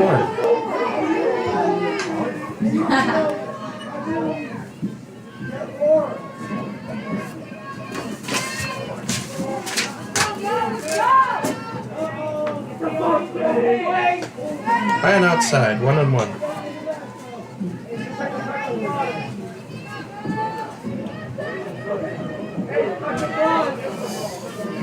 Do y'all usually leave the phone up here for them to come get it? They will come good. 1 ball, 2 strikes.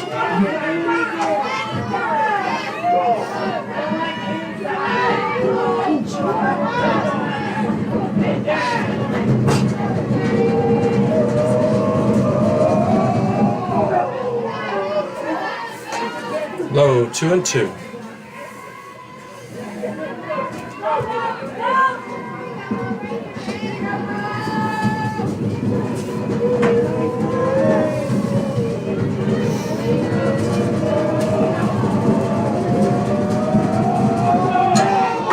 Foul back.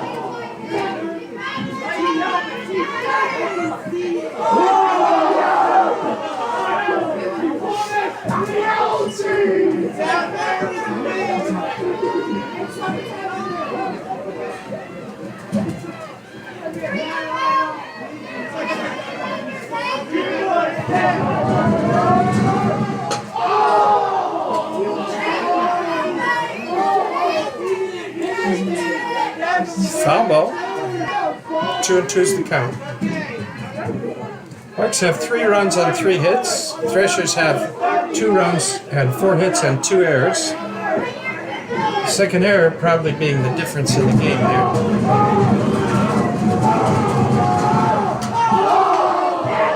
Stanton brings the heat. A good at bat here. A good battle. Foul back.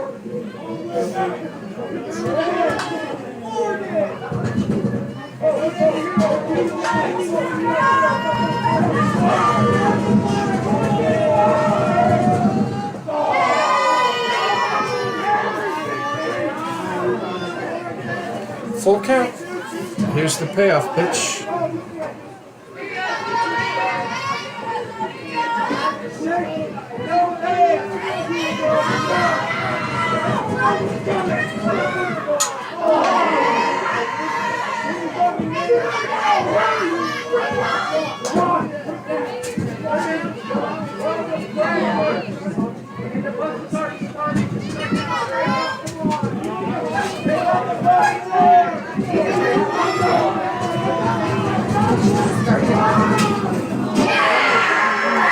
And a base on balls.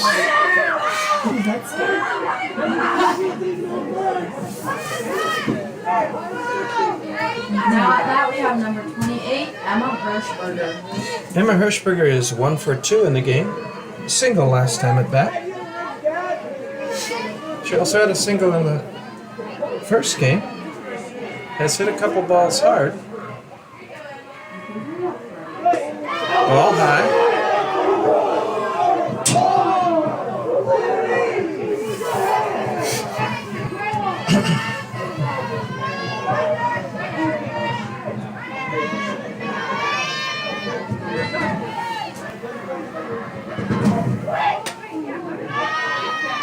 Two balls.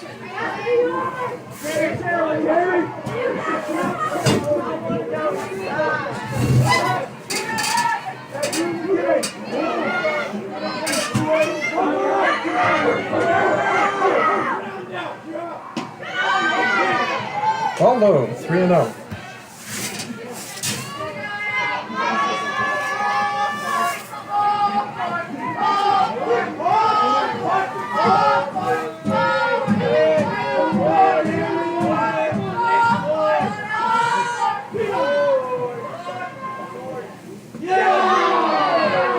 Strike right down the middle. 3-1.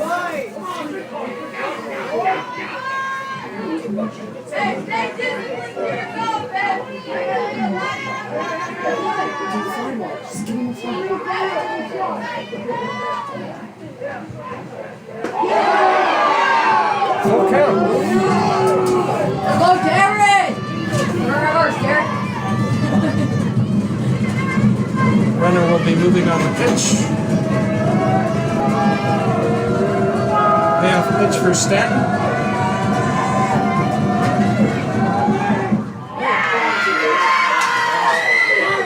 Ball for one. Puts the tying run in scoring position for Bethel College. Coming to bat for Bethel Now at that we have is number Kaylie 7, Porras. Kaylie Porras.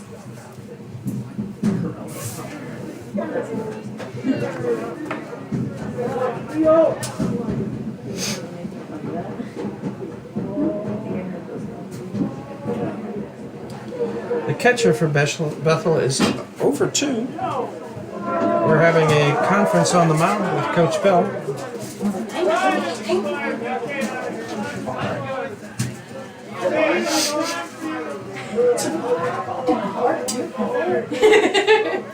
Are you speaking Divine? Is this the We've had a couple great games here today at Best Mullet Field with the Bethel Threshers, our neighbors from North Newton, Kansas. Both schools under the Mennonite Education Agency umbrella. So in a sense, sister institutions. We do have 2 former players on the Thresher squad, Olivia Nava and Marissa Harrison. First pitch is low, ball 1.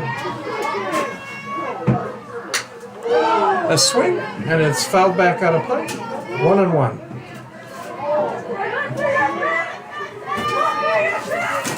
This would hurt to get him.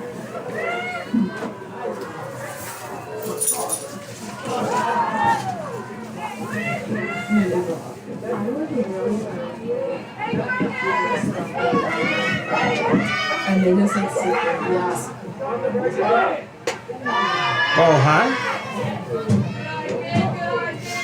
Stanton is bringing the heat, but perhaps losing a little bit of placement on the pitch. It's 2-1.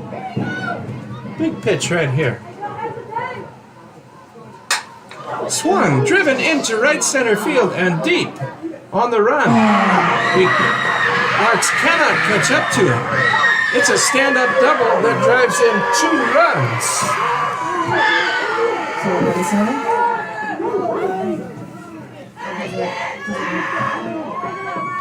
Threshers take the lead on a 2-out, 2-run double by Carlos Porras.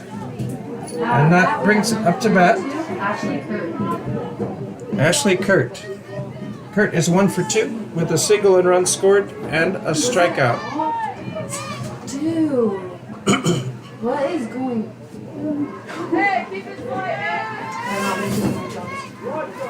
No, I feel like they were stopping. I think I heard it turn. Ball low. Okay. I don't mind. It was good. I think it was off of you. Was that other person who said something in your head? I'm not that other person. I'm trying to I don't know. I feel like I did hear like something. Maybe they were just saying like. Strike 1. Swing and a miss. So after this one, are they switching? The volleyball players are asking, and because we're behind and we're the home team, it's hit high and hard, deep to center field. Gilmartin with the catch. The Larks will come to bat in the bottom of the 6th inning and have a chance to catch up on the game. Let's go, Larks. Lark me up.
Kaylie Manning leading off the bottom of the 6th inning for the Larks. Bethel College has made a pitching change. Into the game is Jesse McMichael, who has pitched 12 innings on the season for Bethel, 12.1, has a 6.81 ERA to save the game for Bethel. First pitch is outside for ball 1. I don't know how you. Swing and a strike. Manning has walked twice in this game.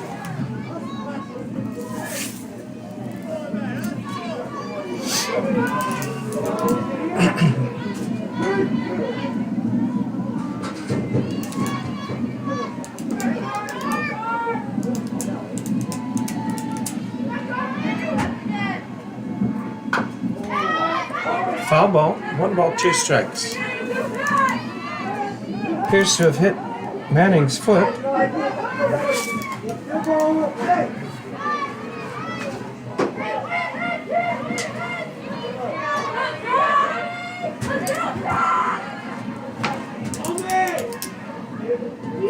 Changeup. Tempting Manning, but outside she's able to lay off. 2-2 is the count.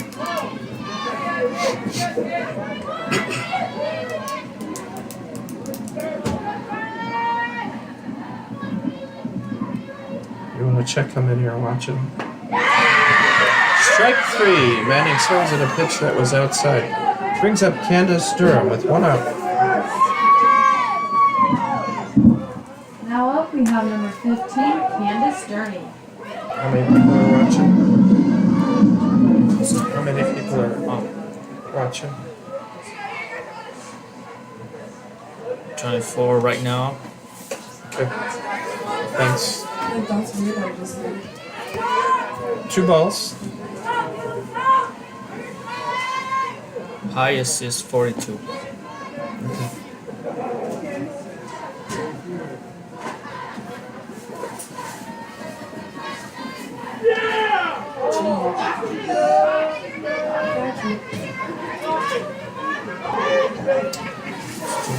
So, do you give Candace the green light with 3-0 here?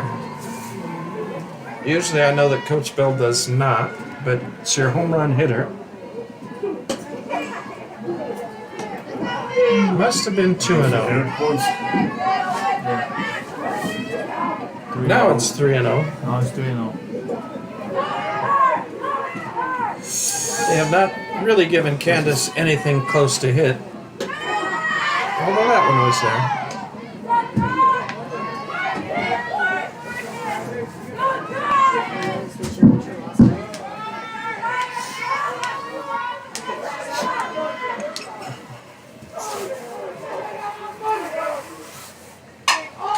And it's a sharp single through between the third base and shortstop. 1 away, 1 on.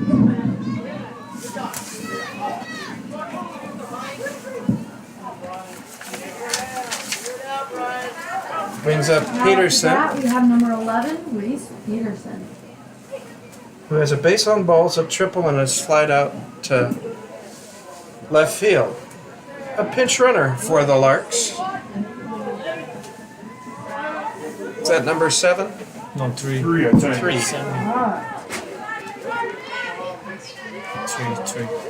Sammy. Sammy Fasca, pinch running for the Larks. 1 out.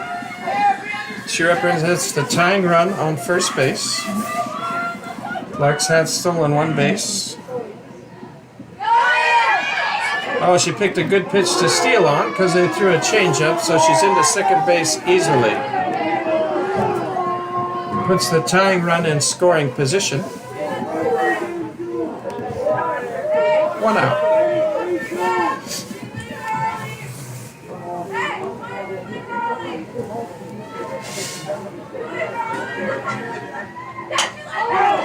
It's a fly ball to left field.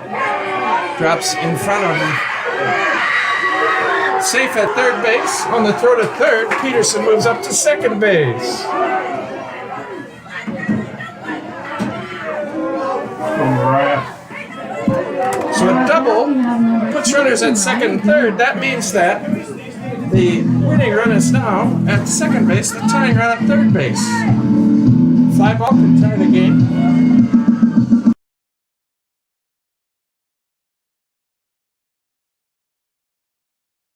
Any place but the pitcher or third base that Sammy Fatka is going to be on the move here. We might see a home plate on a ground ball.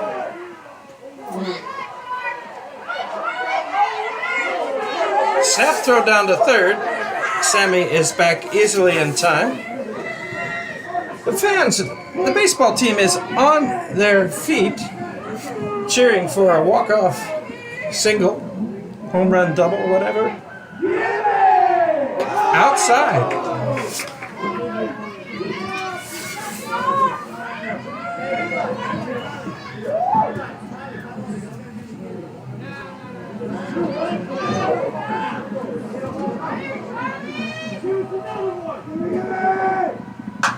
Ground ball to third. Runner is not going. Throw to first. Runner's coming home, and she's safe at home.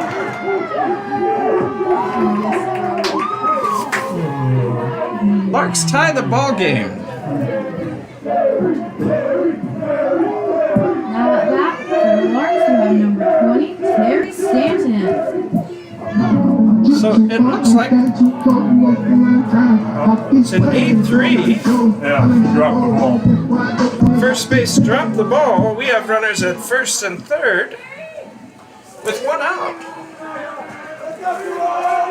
Your game to win, Terry.